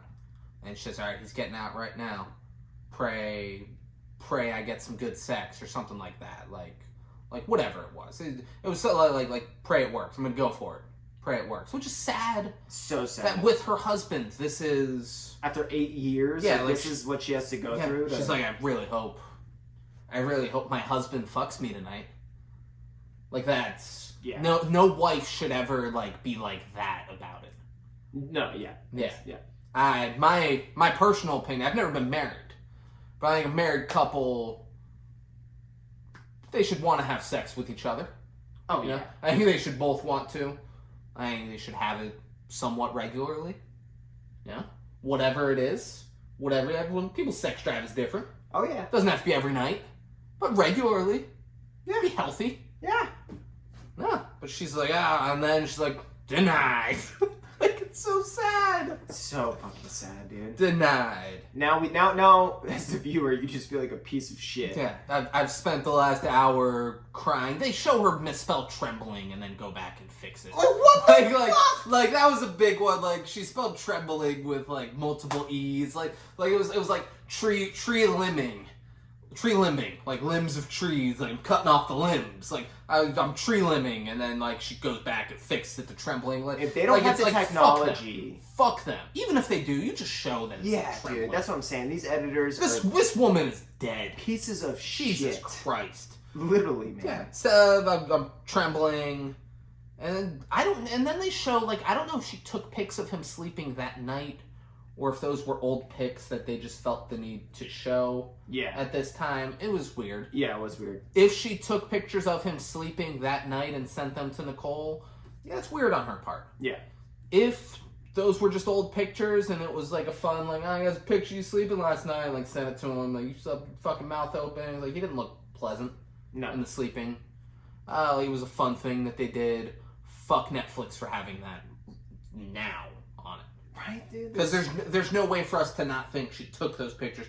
Here's the motherfucker who wouldn't have sex with me tonight, and he says he's not fucking anyone And this else. is after the reveal, essentially. This is after we know he failed the polygraph. Yeah. So it's well, why? We don't know that she's dead, but we know he was involved in her disappearance. Yes. Or the fucking police department needs to invest in better polygraphs. Yeah. Who knows? One of those two. And then Shannon says he's not with anyone, and Nicole's like, what the hell's going on with him? And she's like, I feel like it's got to be his parents. And they're like, huh? Because she fought with the mom. Yeah. Over in North Carolina. We then see some chick it says August 15th, 2018, and we see a chick doing yoga. And it says on August 15, 2018, Nicole Kessinger went to the police. She met him at work. He said he had 2 kids and that he and his wife were in the middle of a separation. Like, oh shit, Chris, what are you doing? She has videos of them, they went sandboarding.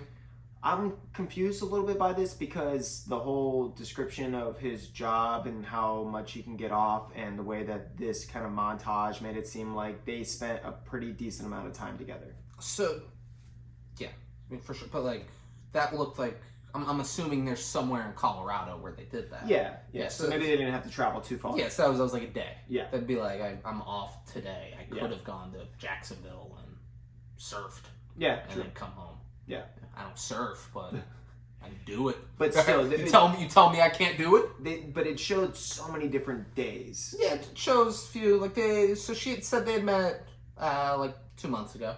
Okay. It was something like that. Like, she had met a couple months ago at work, started seeing each other. He told me about his kids. He told me he and his wife were going through a separation. And she's like, I saw all these fucking... And, like, there's video. It's like them. They're clearly together. She sent a video doing it. They have pictures together there. A bunch of pictures. And she's like, I don't... You know, I'm aware, like, I saw all this shit on the news. And I was like, what the hell's going on? And she's 15 weeks pregnant. I didn't know about that. And the fact that her and the girls are still missing, like, this is terrifying to me. And the cop's like, yeah, no, we're glad you came to us. Like, what the fuck? Yeah. And we're back where he's talking about the polygraph results. And he's like, I just want them to come home. That's all I want. And the cop goes, yeah, but you know they're not. You know, well, I don't. You know that they're. He's like, I hope they do. Yeah. You know, I really hope they do. And the guy's like, come on. Yeah, and the cop says, you know, the problem is that there seems to be two Chris's. And that's what I want to talk about. And then he just goes, yeah, no, I was cheating on her. But I never hurt her, you know, physically. And the lady points out, the lady cop's like, yeah, it's crazy to me. So, like, sure, your marriage was falling apart, but those are your babies, Chris. And you haven't cried once. And he's like, yeah, I mean, that doesn't mean I don't care. She's like, well, fucking show us. Like, this is... Yeah. She's like, it's the first time that really got acknowledged. I'm glad it did. Yeah, She's same. like, you have not cried a single... Like, sure, you guys were falling out of love with each other, whatever that is. Your daughters are gone. That's what I'm saying. You don't know what happened with them. And, Yeah. and you haven't cried, Chris. Yeah, for the majority of this documentary, I'm like, oh, well, it seems pretty evident that, you know, he's guilty to some degree since he's not freaking the fuck out over his kids. Yeah. And she then says, did Shannon, whatever, she says this to him. Did Shannon do something to the kids and then you felt like you had to do something to her? Chicks are crazy. Oh, yeah, She's like, chicks are crazy. Like, she's like, you know, like, hey, you know, sometimes chicks just be crazy. You know? I really wish they you do would've crazy added- shit and then you reacted to it. And that's not on you, big dog. I really You know? wish in that moment she would have been like, I've seen her Facebook. I get it. I get it. I know. And then Chris did his best Vontae Davis impression and just said, I want to call my grandma. Do you have any idea what I'm referring to? Is that like a football player? Vontae Davis was is- a cornerback for the Miami Dolphins. In 2012, the Miami Dolphins were on Hard Knocks, the HBO show. Vontae Davis got traded to the Indianapolis Colts during training camp. And he's in, Jeff Ireland was the general manager, and Jeff Ireland's telling him, he's like, hey, so we trade you to Indianapolis. And immediately Vontae Davis looks at him and goes, I want to call my grandma. And Jeff Ireland's like taken aback. He's like, okay, yeah, well, you and I just have a little business we got to sort through, and then yeah, we can call grandma. like immediately, first thing that came to my mind, I want to call my grandma. And, like no, there's no pause or nothing. Just like and straight. he's like, all right, well, let's. I don't want to call your grandma. You and I got some shit we got to deal with first. I really hope. And she has, then like, you can give grandma voice, a call. and it's like on speaker. I mean, they're just not. That was a Bad. that was your grandma voice. It was, Hi, bye. Yeah, That was fucking. it's not bad. No, but he's like, I want to talk to my dad, and they're like, all right, yeah. If we bring dad in here, will you please tell him what happened? And he just goes, I want to talk to my dad. And they're like, all right, we'll go get him. Dad's there, I guess. I say I guess. Of course, if your son's wife and children are missing, if your daughter-in-law and grandkids are missing, and you have the financial means to go there, you go there. Yeah. You're not like, well, I hope that gets sorted out. We'll see how that goes. Dad goes in there, and Chris tells him that he failed the polygraph, so they won't let him go. And he tells Dad about the affair, and he keeps beating around the bush a bunch, and then he says, Shanann killed the kids. She fucking smothered them, and I don't know, I snapped and I killed her. And Dad's like, fuck. Good. Dear God. Oh my God. He's like, Chris. And puts his hand around him. And, he's like, yeah, this isn't good, bud. This is not good.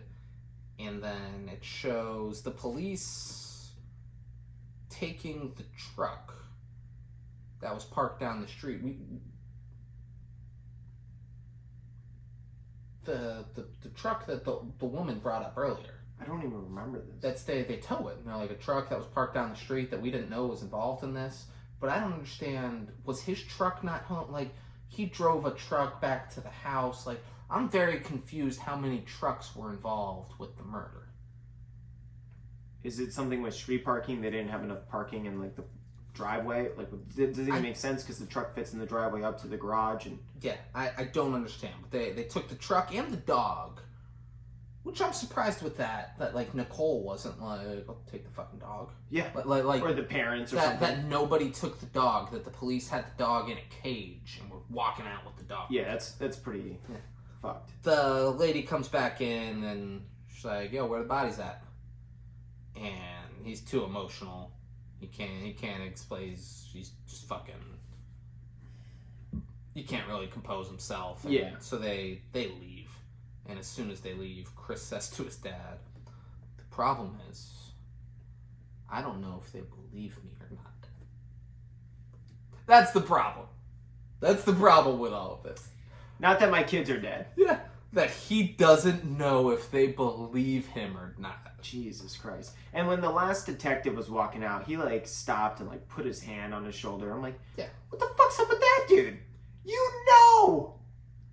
Yeah, of course the detective But knows. They're still trying to manipulate him. His job is to get him to keep his guard down and just give us all the information. Yeah, he's fucking running this thing. True. Yeah, he's like, hey.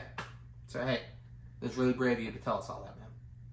That was really brave of you. You sit here with that, all right? You can tell us some more. Hey, can we get you anything? You thirsty? Do you need a glass of water or anything? Yeah, there's no way we got a video and microphone working right now. So he knows it's in there.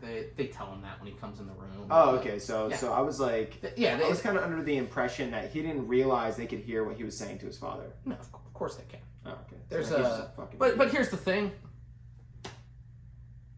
If any, like, God forbid, someone listening needs this information from me. But if you murder someone and you're there with the cops, you fucking bring in a lawyer. Dude. Immediately. When they're like, you want to take a polygraph? Be like, I think guys should talk to a lawyer. Yeah.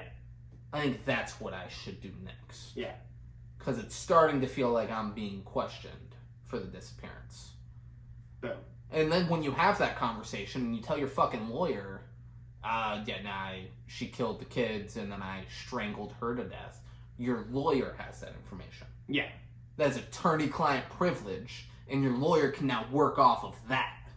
Not you tell Dad, who just gets all sad, and he's like, well, just tell the cops everything then. Yeah. Yeah. I mean, Dad loves his son. He wants his son to feel better.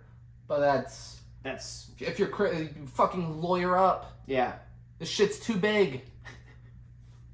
He tells his dad Shanann is buried out near a job site and the girls are in an oil tank.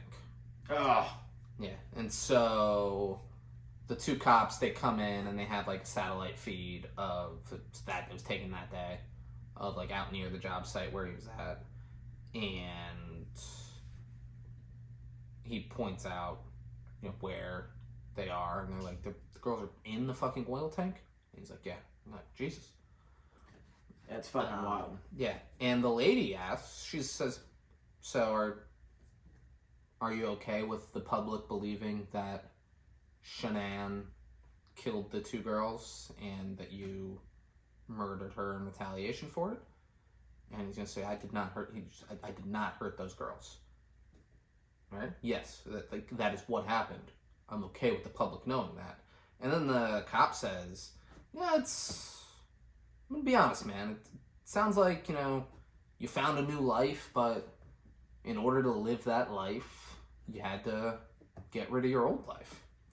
And you had to get rid of the old one, and I think that I just clicked something that made my notes go away from where I wanted them to be. Oh, no. But he says that I think that you killed the girls before their mom came home, and you killed mom when she got home.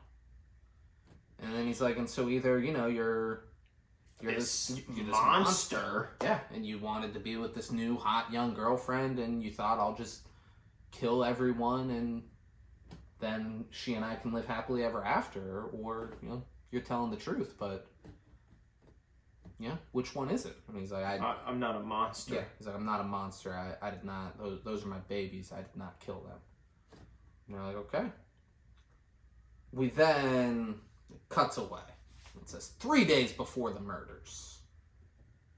Shanann went to a training in Arizona with Nicole, and Chris had the girls for the weekend. And Shanann found out they're having a boy. They're having a boy. Would have been in good balance. Yeah. And he's like, oh, and she sent a text like, thank you for letting me hold you this morning, Chris. It was really nice. I love you. I think we're gonna make it work. And there's a note. Your note's on the dining room table. And she wrote him like a love letter that's basically, I love you. I miss the way things were. I really want to make this work. And like, okay. Chris is now getting booked. Shooting back to present day. Chris is getting booked at the police station. The news is covering it.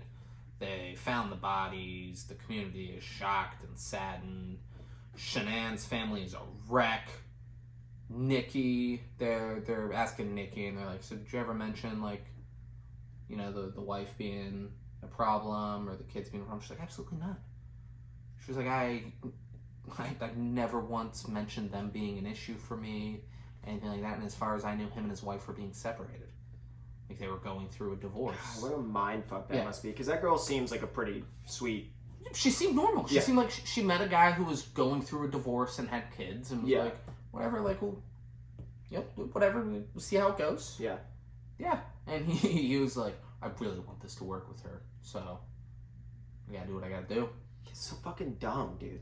Yeah. She's like, I never mentioned it being an issue. She's like, I'm as shocked as anyone that this fucking happened. This is insane. I can't believe that I was put into this shit. She's like, what the fuck? Yeah. Chris told his wife he's going to a Rockies game Saturday night while she was gone, and he got a babysitter, but she checked the bank statements, and he went to the Lazy Dog Cafe and spent $65. And Nikki's talking to the police. She went to the fucking the sports bar, this place, the Lazy Dog Cafe, like that, and they're like, yeah, he did.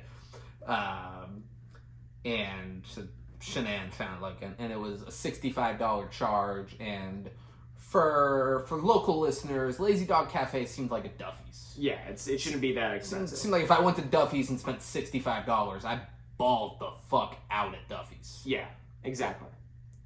But like at the same time, it was funny because she was like looking at the menu and she was like, "Did she say lobster or something?" Yeah. Well, she asked what he ordered, and he said like a grilled salmon sandwich and a beer or whatever. And she's like, "That's $28, Chris." Yeah, which does make sense. Yeah, she's like, "Where'd the other $37 come from?" Like, we're now in court. He still denies killing the girls and says Shanann did it. And we're just like the proceeding. He could get life, or he could get the death penalty. And it's just talking, and now it's showing like news. You're stepping on the thing. Oh, my bad. You're good. Showing like news people online who are in the same boat as us without a whole documentary to make us feel that way. Who people are blaming her. They're like, oh, absolutely, she did it. She didn't. Look at her. She's a fucking sociopath. She didn't want to be a mom. What a narcissist. People are fucking attacking her family. Like her dad, and they're like, you motherfuckers, your daughter's a baby killer. Like, who the fuck goes online and does this kind of nonsense? Who, like, it is bananas. The dad did a news thing, and he's like, hey, so, like, everyone, at the end of the day, regardless, my daughter and grandchildren are all dead. Please leave my family alone. Yeah. Because, like, yeah, at the end of the day, let's say she did it. Let's say she killed the kids, and Chris killed her. Talk about the biggest contradiction. But let's say all that. Let's say she did it, and Chris killed her.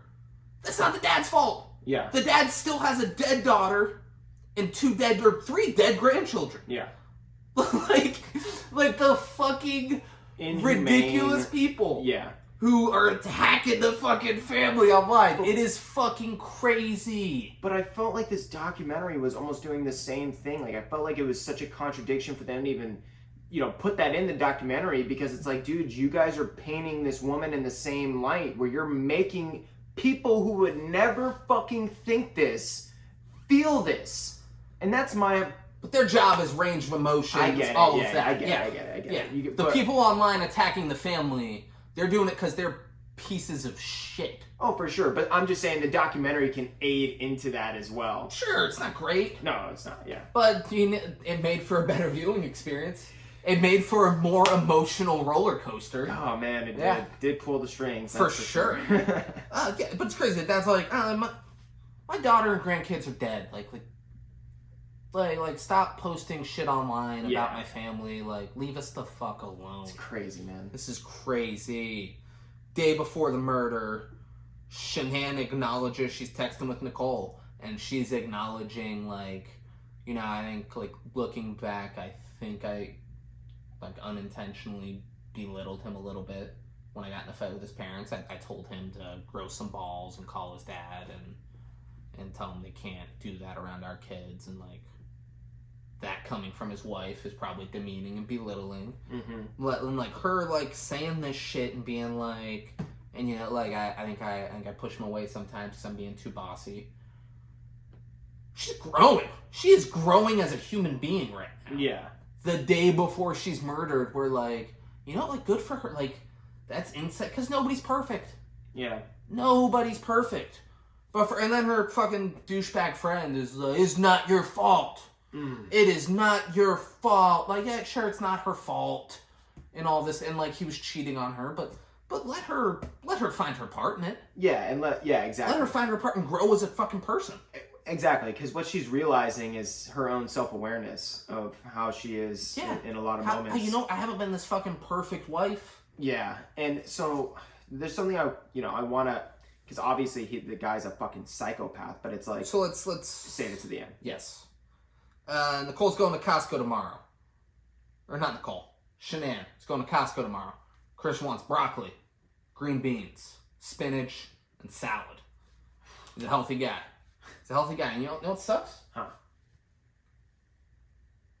He killed her before she can go to Costco and get him all that stuff. Oh my god. That sounds great. Sounds like it's going to be a fucking... Imagine how good he's going to feel at the end of that week. Dude. If that's how he was eating. Right? Like, end of that week, you're like, I feel fucking great right now. And his mind would have been sharper. That's true. That's true. She was gone. He was going to the Lazy Dog Cafe. Eating shit. Yeah. It's all the grease. Yeah. We see Chris. She said, all right, I love you. We're about to take off. Pray for a safe landing. Love you. And then he texts her, presumably hours later, saying, oh shit, I'm sorry, I passed out on the couch. Yeah. Which happens, And then there's a video of her I guess it's from the door cam. Yeah. They have like a Ring doorbell. And it caught her going into the house. Which makes sense because they recorded it because it was the same time of, Yeah, and Nicole leaving. Then on the screen it says 3 months after the murders, we are in the courtroom and it is being announced that Chris has admitted to killing all of them and pled guilty to all charges, which, by doing so, he avoided the death penalty. So, good good on him, you know? He avoids the death penalty as a result. We find out he's talking about that night, and they fucked when she got back from Arizona. And she woke up when she got there in the middle of the night. They had sex. And then after they had sex, he told him that he doesn't love her anymore. Like what a piece of shit. Yeah. He also then says, it fucking blew my mind that they put this in the fucking documentary, that he said this. You know, like, yeah, if I never met Nikki, like, would I have known our relationship was as bad as it was? Like, no, probably not. This poor fucking Nikki chick. This poor Nikki chick. Like, I mean, it's like, if I hadn't met Nikki, I wouldn't have known that I wasn't happy with my wife, and she and the kids would still be alive right now. Nikki threw it back. She hit a split. But she did some yoga shit on the dick, and Chris was like, I didn't know this could be true. But here's this poor Nikki girl. Braden got all sexual and weird with it, and throwing it back because he's 17 and he says 17-year-old stuff. It is not this woman's fault that this happened. No. It is not. Her belief was that they were separated. They were no longer together. People do that. Yeah. That happens. People separate with kids and find new partners. That's allowed to happen. She got that gorilla voice. That isn't. It's because that's. But you say that, and it makes it sound like that is like you're blaming Nikki by saying stuff like that. I'm kidding. Like this poor. Why is that in the Netflix documentary? Netflix. Why are you adding that? Why are you adding this? You know, if I'd never met Nikki, things would have been better. If I'm Nikki, that woman ruined my life. I'm making Netflix pay me. I mean, but he said it. She can't. Oh. Yeah. Well, how could she? I don't know. He said that. She. But like the any footage of her though, you know what I'm saying? Yeah, she. Right. I mean, she can't after the fact. It is a big part. She agreed to be in it. She can't after the fact go in and say, "Hey, you aired." That's what I'm saying. You aired a part where he kind of blamed me, so I want extra money now. Like I'm sure she got paid whatever to be in it. Yeah. This poor woman. Yeah. This poor woman. He's like, I told her I didn't love her, and then she told me to get off her, and that I'd never see the kids again, and that's when I put my hands around her, and they were like, did she fight? And he's like, not really. You know, and then she just completely stopped moving, so he strangled her to death. Yeah, and her father ended up saying... You think I didn't put that down? You think I didn't put that fucking shit down? Yeah, it's at the end, alright? Let's not skip. Just felt like it was relevant. Let's not... Yeah, but it's... I want to talk about that. Okay. Yeah, I want to talk so much about that. And he's like... And then he's like, you know, just something in my mind when I woke up, you know, I knew I was going to do that. So he's like, I knew I was going to do it, and I had no control. You know, why couldn't I just let that thought go? Yeah, like he made it seem as if it was like uncontrollable rage, but now he's clearly stating that it's basically premeditated. Yeah. He planned on it, before he had that conversation with her. Yeah. He, in his mind, was going to kill her at the end of it. It's fucking crazy. He says Bella walked in and asked what was wrong with Mommy. It gets so fucking sad here. Yeah. This is one of the few times on this show where I don't know. I'm not gonna have much funny to say. Yeah. He put the girls in the backseat of the truck and wrapped Shanann in a fucking sheet and put her on the floor, and then drove like this for an hour out into the desert with his two little girls sitting in the back of his truck and Mom on the floor in front of them. And he said the girls asked, they were fucking alive the whole ride out there. They asked if Mommy was okay, and I said she's gonna be fine. And he's talking. He's like, I don't know why at any point, I didn't decide to save my little girl's life and just not go through with it. I had a full fuck. He's putting himself in the whipping chair, and rightfully so. Yeah. He's like, I had a full fucking hour where I didn't decide, hey, you know, why don't I not do all of this? Yeah. And he didn't do that. God damn it. And they were saying that the older one, I think it's Bella, They're Cece and Bella are their names. Yeah, the older one, he said this, like, in another interview I saw, too, that, like, she knew what was going on. So that's... She, like, could comprehend, like... He got to an oil drum, and Cece was first, and he just put a blanket over Cece's head and dropped her in the oil tank.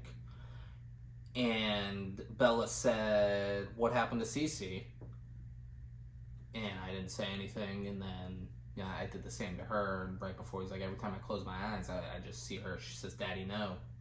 And then I dropped her in the tank as well. So they drowned in an oil tank, essentially. So there was another interviewer I saw where he smothered them with the towel. Like, he choked them out with the towel. Before he dropped them in? Yeah. Okay. Yeah. That's... Like, in the truck. Like, did it in front of her, apparently, then took her body up and put her into the oil, and then came back, and the other girl was still alive, and did the same thing with the same towel.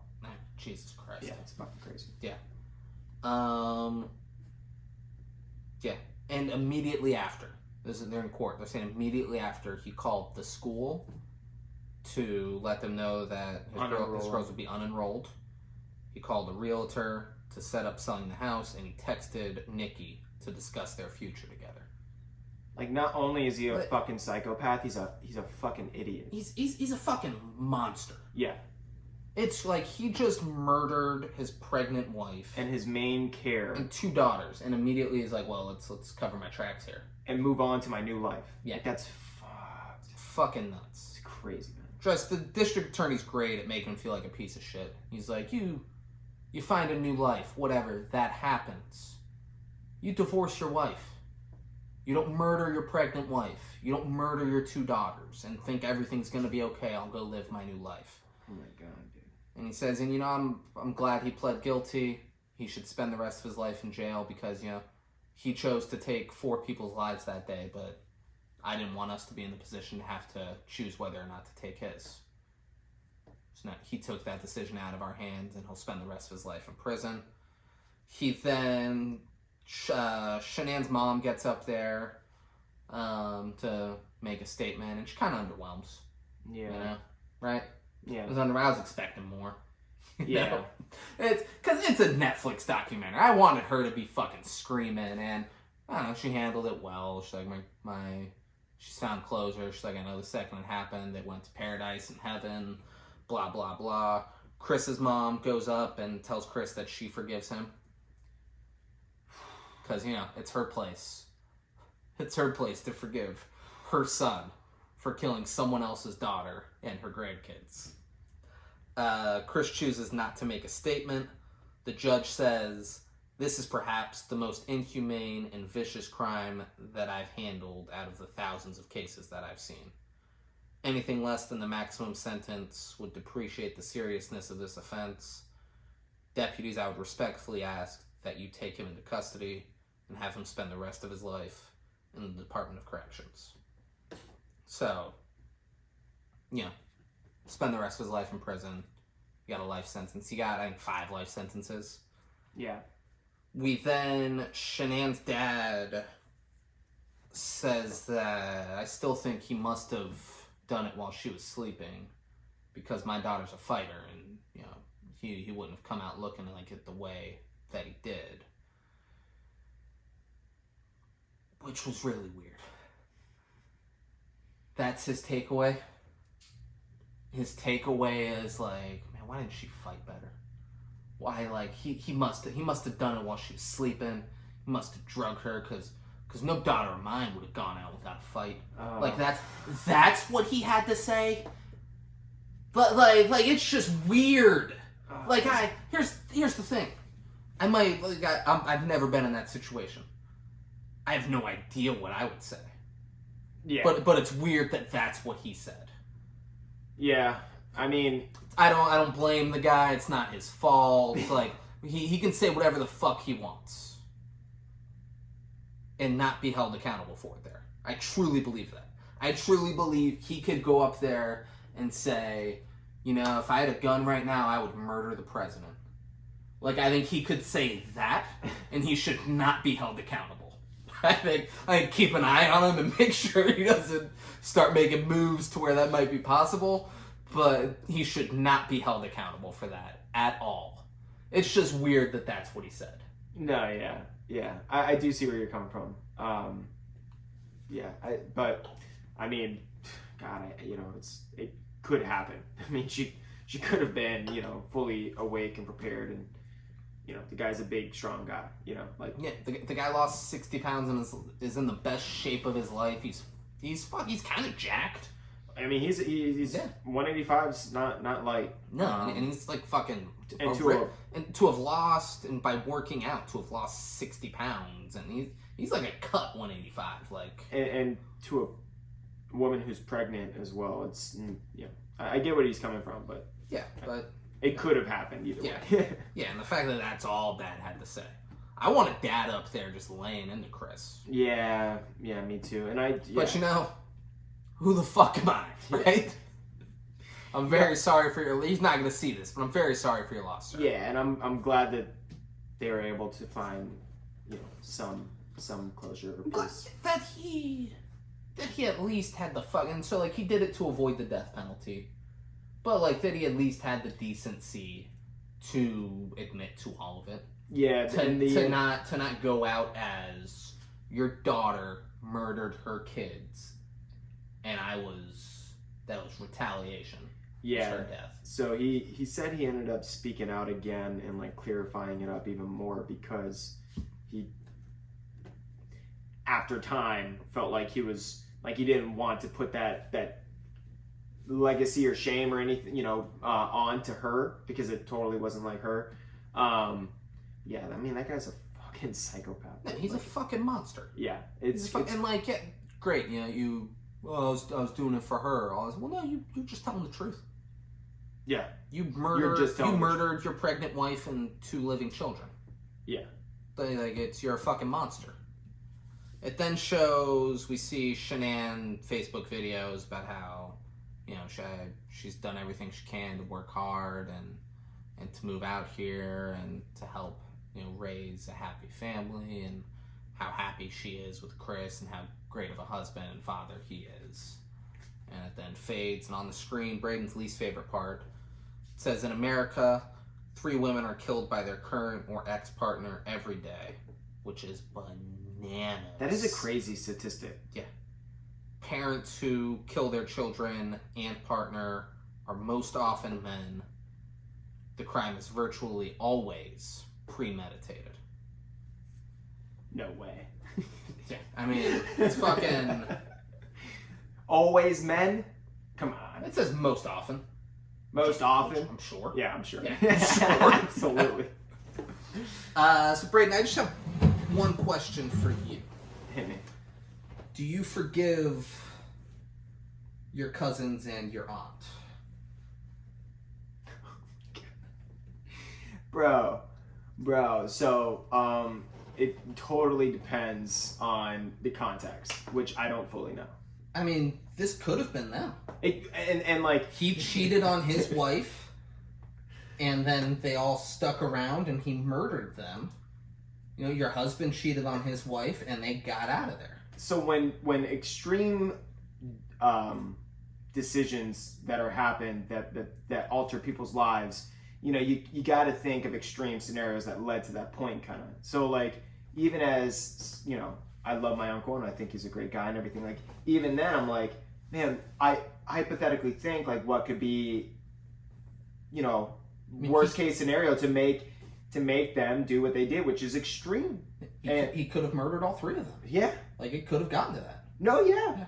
But I even like used to think like, man, like what if it was almost something worse than what I know now, to be just cheating. And I'm not trying to say just cheating, like that's bad. But like it's just cheating, but this started out as just cheating.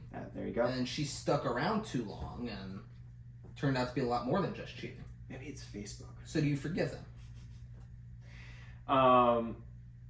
So like I'll forgive them for, and it's just funny because this is like kind of serious. So it's like I would kind of forgive them for if for whatever my uncle did, like I can understand you maybe not wanting to be around him if you were that hurt by it, but like to disown the rest of your family. So like my grandparents basically raised them. Like it wasn't as much of like my aunt, you know. Thing is, yeah, but you know, like those are that's your uncle's parents. Yeah. Yeah, and it's kind of the same. Like, you know, maybe they didn't go to the wedding, and maybe they tried to give the daughter food they were allergic to, and they fought a lot. And, oh shit! And during the court, you know, your grandma would have just stood in court and been like, "I forgive my son for killing those people." You know that now that you say it, it's a good point. Yeah, it sounds like they all did the right thing, getting out while they were still alive. Maybe it's just personal to me. So I'd like you to look into the camera and by name forgive all three of them. Take your time. Take your time, you know. Take a breath, get grounded. But I think, you know, by name, forgiving all three of them. That's how you begin the healing process. I knew. I was just thinking. I was like, oh, this is the healing process. Okay. All right. Wow. I don't know, man. I don't know if I have the words in me. Yeah, no. You know what's great though? About midway through this, like I realized I could do that. Yeah. About midway through the documentary, I was like, oh wait. I'm gonna bring up Brayden's uncle, and his fucking cousins, and his aunts. Oh my god. You know, and like not to bring it back to what she said too, but Shannon, what the fuck her name is again? She said she's gonna take. Didn't she say she's gonna take the kids and leave because she found out that he was cheating? So I mean, he said she said that. Oh, I thought that's what they typed out. No. Oh, okay. She never. We never saw for sure. We never saw her get confirmation that he was cheating. We saw her over text be like, I think there might be another person, but I don't know. He's saying that he woke up and they had a conversation where he told her that he was cheating and she said, get off of me and you're never going to see the kids again. Yeah. But also, I don't know. So I feel like he could murder his pregnant wife and 2 children. He could probably lie about 100%. Some of the details, you know? 100%. 100%. Yeah. And also, here's the thing. Let's say she said that. That doesn't make... You don't murder somebody over that. No, you have a lawyer that tries to make that not be the case. Exactly. Yeah. And if the worst thing that she can say is that I think he cheated on me. Yeah. Or even he cheated on me. Yeah, that's not you don't get sole custody. Yeah, 100%. If you want to see the kid, like he didn't beat the shit. He didn't beat and fuck his daughters. Like, I mean, he ended up murdering them. I'm not painting him like he's this great guy. But to that point, to my knowledge, he didn't beat and fuck him. Yeah. No, exactly. So like she's probably not gonna get sole custody. It's probably not gonna be Exactly. He did not want like the one detective is spot on. He had this new hot girl. He wanted a new life with her, and he's like, "Well, I'll just kill everyone who's." And isn't that like holding me back? The definition of being a psychopath, like not being able to have certain emotions, empathy. Like, yeah, exactly. Like you don't have certain characteristic like traits that help you be fucking human. Yeah. So I don't think he's a psychopath. So am I mixing it up with like sociopath? I don't think he's a sociopath. Okay. But I think he's a monster. I think what he did was awful. Yeah. But I also think like he wouldn't have felt the need to get honest at any point. He would have way different than like he would have wrote it that's the end, or he would have gotten honest in a way that's like, I don't give a shit, I'm gonna go to prison. Like, so I did want to ask you. I did it. You see that hot piece of ass I was fucking railing? That's why I did it. Like he wouldn't have. Yeah, exactly. Like when I was just watching this kid who murdered like a bunch of his friends, and he was like laughing and flicking off the families while like in court while they were talking about it, essentially, like, and him going to jail and shit. Like he's the hand that pulled the trigger that killed your son. Now masturbates to the memory. That's exactly that kid is bananas. Yeah, killer wrote he wore a white t-shirt and he wrote killer on it. this kid is out of his fucking mind. And yeah. I loved his lawyers, like, so, Your Honor, I just want to make it clear that I advised him against the opening statement that he is choosing to make, and I advised him against dressing the way that he is currently dressed. Man, like... And then the judge is like, all right, noted.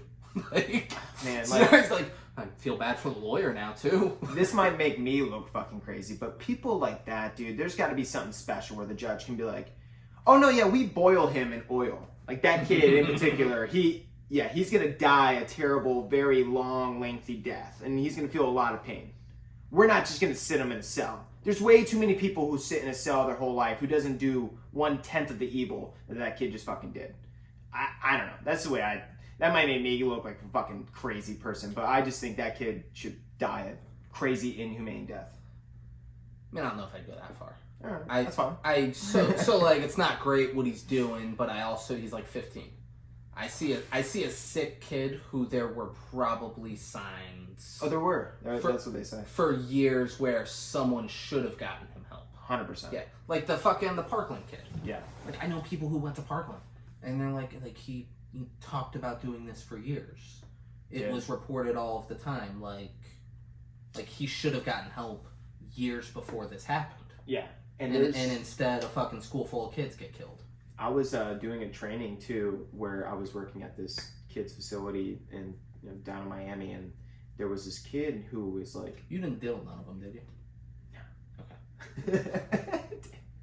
And this kid though is like, it's like one of my first times working there, and he has something wrong with him, to like a degree, but he's not like he's very there.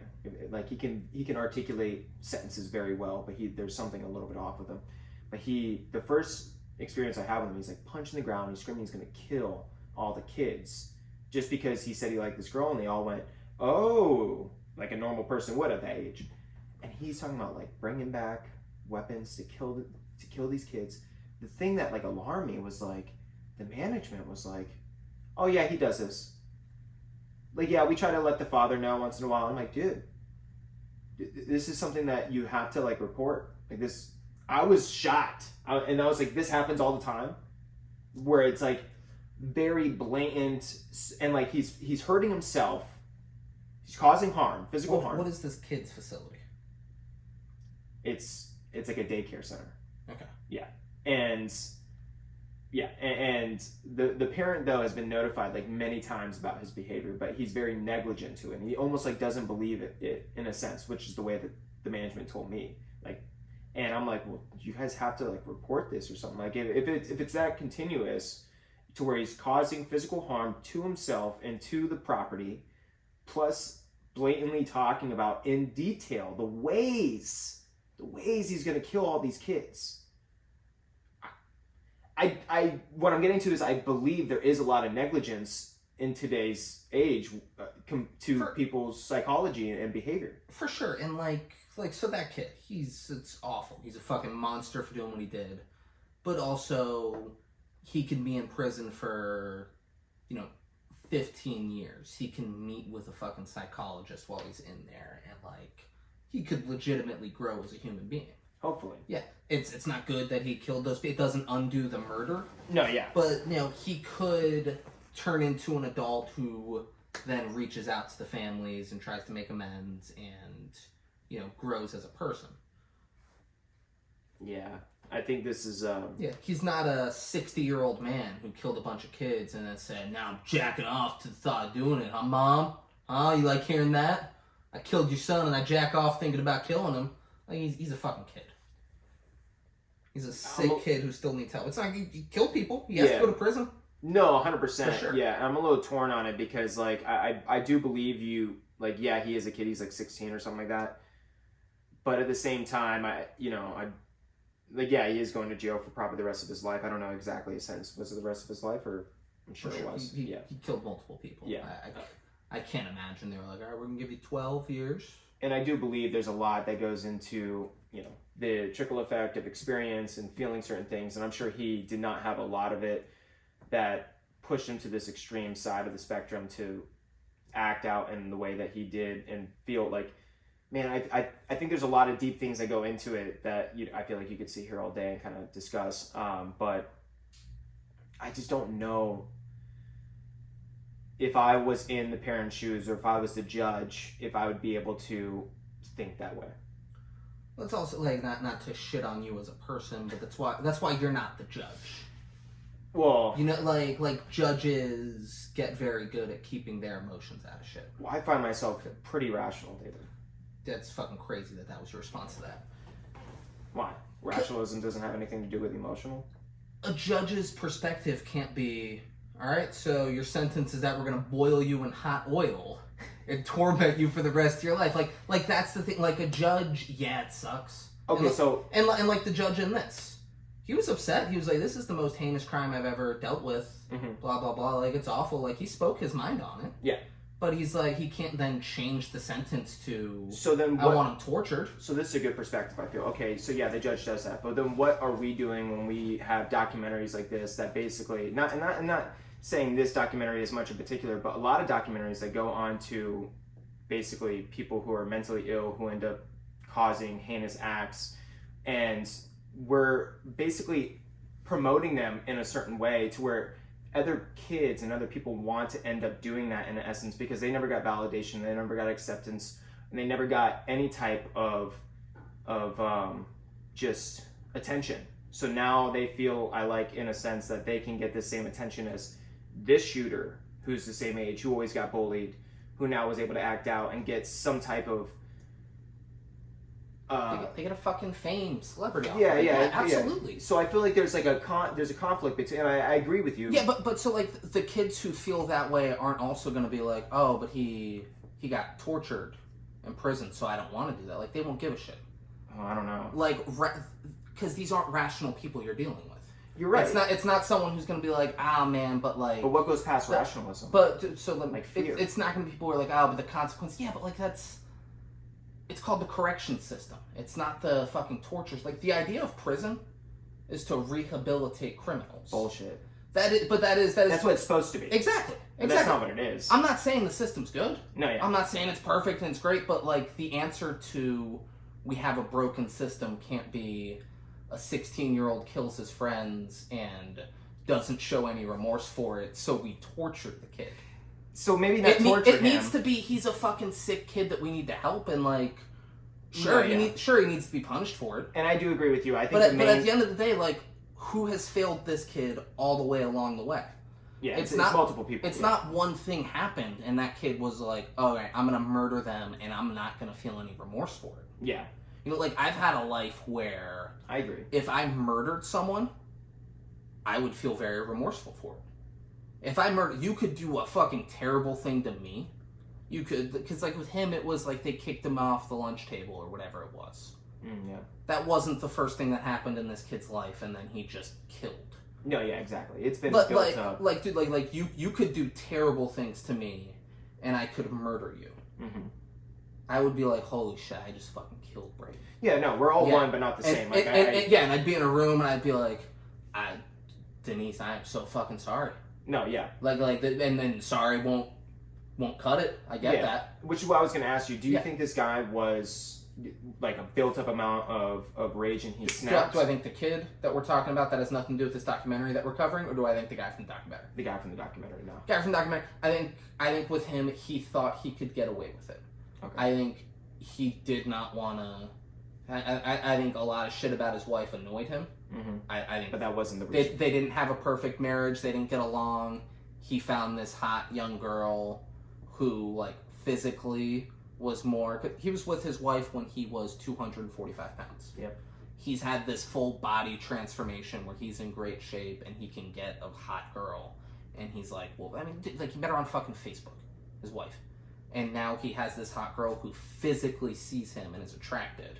And he's like, this has never happened to me before. Yeah. I want more of this. Fuck, I have that wife. Now she's pregnant. We have the other two kids. I could kill all of them and then get away with it and go live happily ever after with her. Yeah, so I think that was his thinking. I think the dumbest sick person ever. I think the first detective nailed it. Yeah. I think he said, you want this new life with the hot young girl? Like, who wouldn't want that? Yeah. And "Ah, but I got my old life holding me back. What can I do?" And he's like, "And I think you killed all of them." Yeah. And Chris had to be like, "Ah, fuck, man." Shit, yeah. This guy, he gets it. So what? This fucking cop, Ray, just nailed it. Yeah. I wish he would have said that. I wish he would have been like, Winner. I was like, "Officer, can I be honest with you for a second? That's exactly what happened." And you know, thank you, because I've been waiting. Man, and he just stands up and he shakes his hand. He's like, "All right, You know what? I actually got something for you. let's wrap this up." Pulls out like a little gift. I was waiting for someone to get it Yeah, right. someone got it. So guys, we're gonna take a quick break. When we come back, we're gonna talk about, we're just gonna talk about the future. Oh yeah. Brandon, now that I got the wife and the kids out of the way, Brandon and I can talk about our future together. So stick around. And we're back. We're back. So Brandon, a lot of murder. Oh yeah. But you know what movie has even more murder? Dude, it's got to be the Nutty Professor. Nutty Professor, guys. There's not a scene in that movie where someone's not just getting their fucking throat slit. It's crazy. It's not as bananas. Yeah. Best movie of all time. But goriest movie, funniest movie. It is nonstop. Hands down. You know, other movie might have more murder. Who knows? Who knows? Who knows? The body count is a pregnant lady. It's 1.5 because she counted that as half a baby. Yeah. So the body count's 3.5 in this one. Sheesh. Should I get 4? You know what movie might have more? Nope.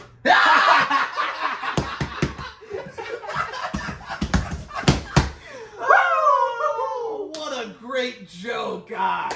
Yeah, guys, we're gonna go see Nope, the new Jordan Peele movie. Braden's stoked about it because he loves aliens. I love them. I really hope. I told Braden this. Because he was telling me, he's like, and Jordan Peele said it's not what you expect. So I really hope. They're Oompa Loompas? No. You know what it is. Why would you make that dumb joke? Why would you make a dumb joke that's not funny when you know what I hope it is? I hope they didn't make a movie. I hope they just made a trailer. And they're like, "Oh, it's about aliens and stuff and all that." And then you go to the theater to see it, and it's just Roots.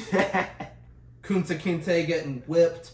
And then Jordan Peele's like, white people are turning a blind eye to the suffering of black people. I pretend like I make a fucking alien movie. Everyone wants to go see it. If they knew it was this, they wouldn't have come. So there we go. I genuinely, there is nothing that will make me happier than if we go to the movies and that happens. Are you sitting the whole way through? Absolutely. Absolutely. My fucking dreams coming true. Jordan Peele goes next level bananas with what he does. I sit through the whole thing. I might do a double feature. Fuck yeah. I might be like, man, I'm sticking around. I'm watching it again. All right? We'll record this podcast some other time. Yeah. Guys, we're seeing Nope by Jordan Peele. Only in theaters. Yeah, he says that this is his biggest project by far, biggest budget, and just the most out there movie he's done. Well, Which is it costs a lot to get the rights to show Roots. Oh yeah. Yeah, that's That makes expensive. sense. Yeah, that makes sense. Yeah, but it's like a sci-fi thriller. Yeah, man, I'm excited. It's a horror film. It's a sci-fi thriller horror film, and I don't know what the fuck to feel or expect, because in the first trailer I was like, oh, the music they played too, and the way that they're editing this is like they're showing just the perfect amount. I'm so hyped to know like what comes, and then the most Roots. recent. Yeah, Roots. The most recent trailer, they're showing saucers and everything, and I'm like, whoa. All right, where are we going with this? We're going to Roots. I don't know why you think there's not going to be one alien in this fucking movie. We've already seen him in the trailer. It's just going to be, and I told you, they just made a trailer. Oh. They didn't make a movie, they made a trailer. Oh, yeah. Yeah, that is what's happening. I'm so excited. So, Braden, we just did American Murder. Yep. We're doing Roots, we're doing Roots next week. Well, let's say someone's watching this and they're like, man, like that was interesting. They really broke down American Murder. They talked about the legal system and different things for way too long at the end there. But I want them to do my favorite movie. Or documentary. I'm open to doing more documentaries. Yeah. I want them to do my favorite movie. How would someone go about telling us to do their favorite movie? David, they just got to go to our website, which is 56kings.com. I mean, FIVESIXKING.com? S? .com? Yeah. What? And is there a tab that says submit ideas where you go and you type in like, I want to do this movie. Here's my name. Yep. Do this. You click on that category, you type in what movie you want, you submit it, and boom, you might be chosen. I mean, that's wild. That's Right. wild. It's so easy. Mm-hmm. So user-friendly. So user-friendly. And come on, get a Everybody- part of the action. Where can they follow us just to sort of stay up to date on like the goings about the 5-6 Kings? Like, let's say something happens and for some reason we're now not going to do Nope anymore. Oh. Like, where would they go to find out like if there's if something changes, or just to see clips from each episode? Oh, David, they can go to our social media at Instagram at 56Kings. Hold on, you mean at FIVESIXKING S? on Instagram? Yep. I mean, guys, follow us on Instagram. Come on. If you're watching this on YouTube, like, share, subscribe. What are you waiting for? Click the notification button so you stay up to date on all the new 5-6 Kings episodes. Click the button. Click the button. It's one button. It's just one. Just click it. For me. I don't know why I'm talking like that. Yeah, I enjoyed it. Thanks. I enjoyed it, yeah. Yeah. You do some voices I don't like. I like that one. Thanks. Yeah. I don't know what I got. Sometimes it just flows out. It's just the way I feel. It's So just the Brady, energy. they know where to go for new episodes. Okay. They know where to go to stay up to date with the 5-6 Kings. Mm-hmm. But when should they do all this? You know, like when do we always post? Like what day do we always post? And what day do new episodes post on the 5-6 Kings website, 56kings.com? David, every motherfucking Monday. Every motherfucking Monday? Every motherfucking Monday. So, I mean, 4th of July was on Monday. Yep. Labor Day. Boom. Martin Luther King Day. Boom. Memorial Day? You said it. What if Christmas is on Monday? It's like, we're not doing an episode of Christmas. Dude, Jesus can wait. I said it. What'd you say? That Jesus can wait. No. What day? Oh, that Monday on Christmas. Christmas Monday. Every motherfucking Monday. How do you not? Come on, that's what you say. That's your thing. That's your thing. I thought you were, okay. Every motherfucking Monday. Every motherfucking Monday, guys. Yeah, you got We're bringing that right. you new episodes, 5-6 Kings podcast. Thanks for watching. Thanks for listening. I love you all very much. We'll see you next Monday. Peace out. Bitch, I'm a wall, bitch, counting, that's why I'm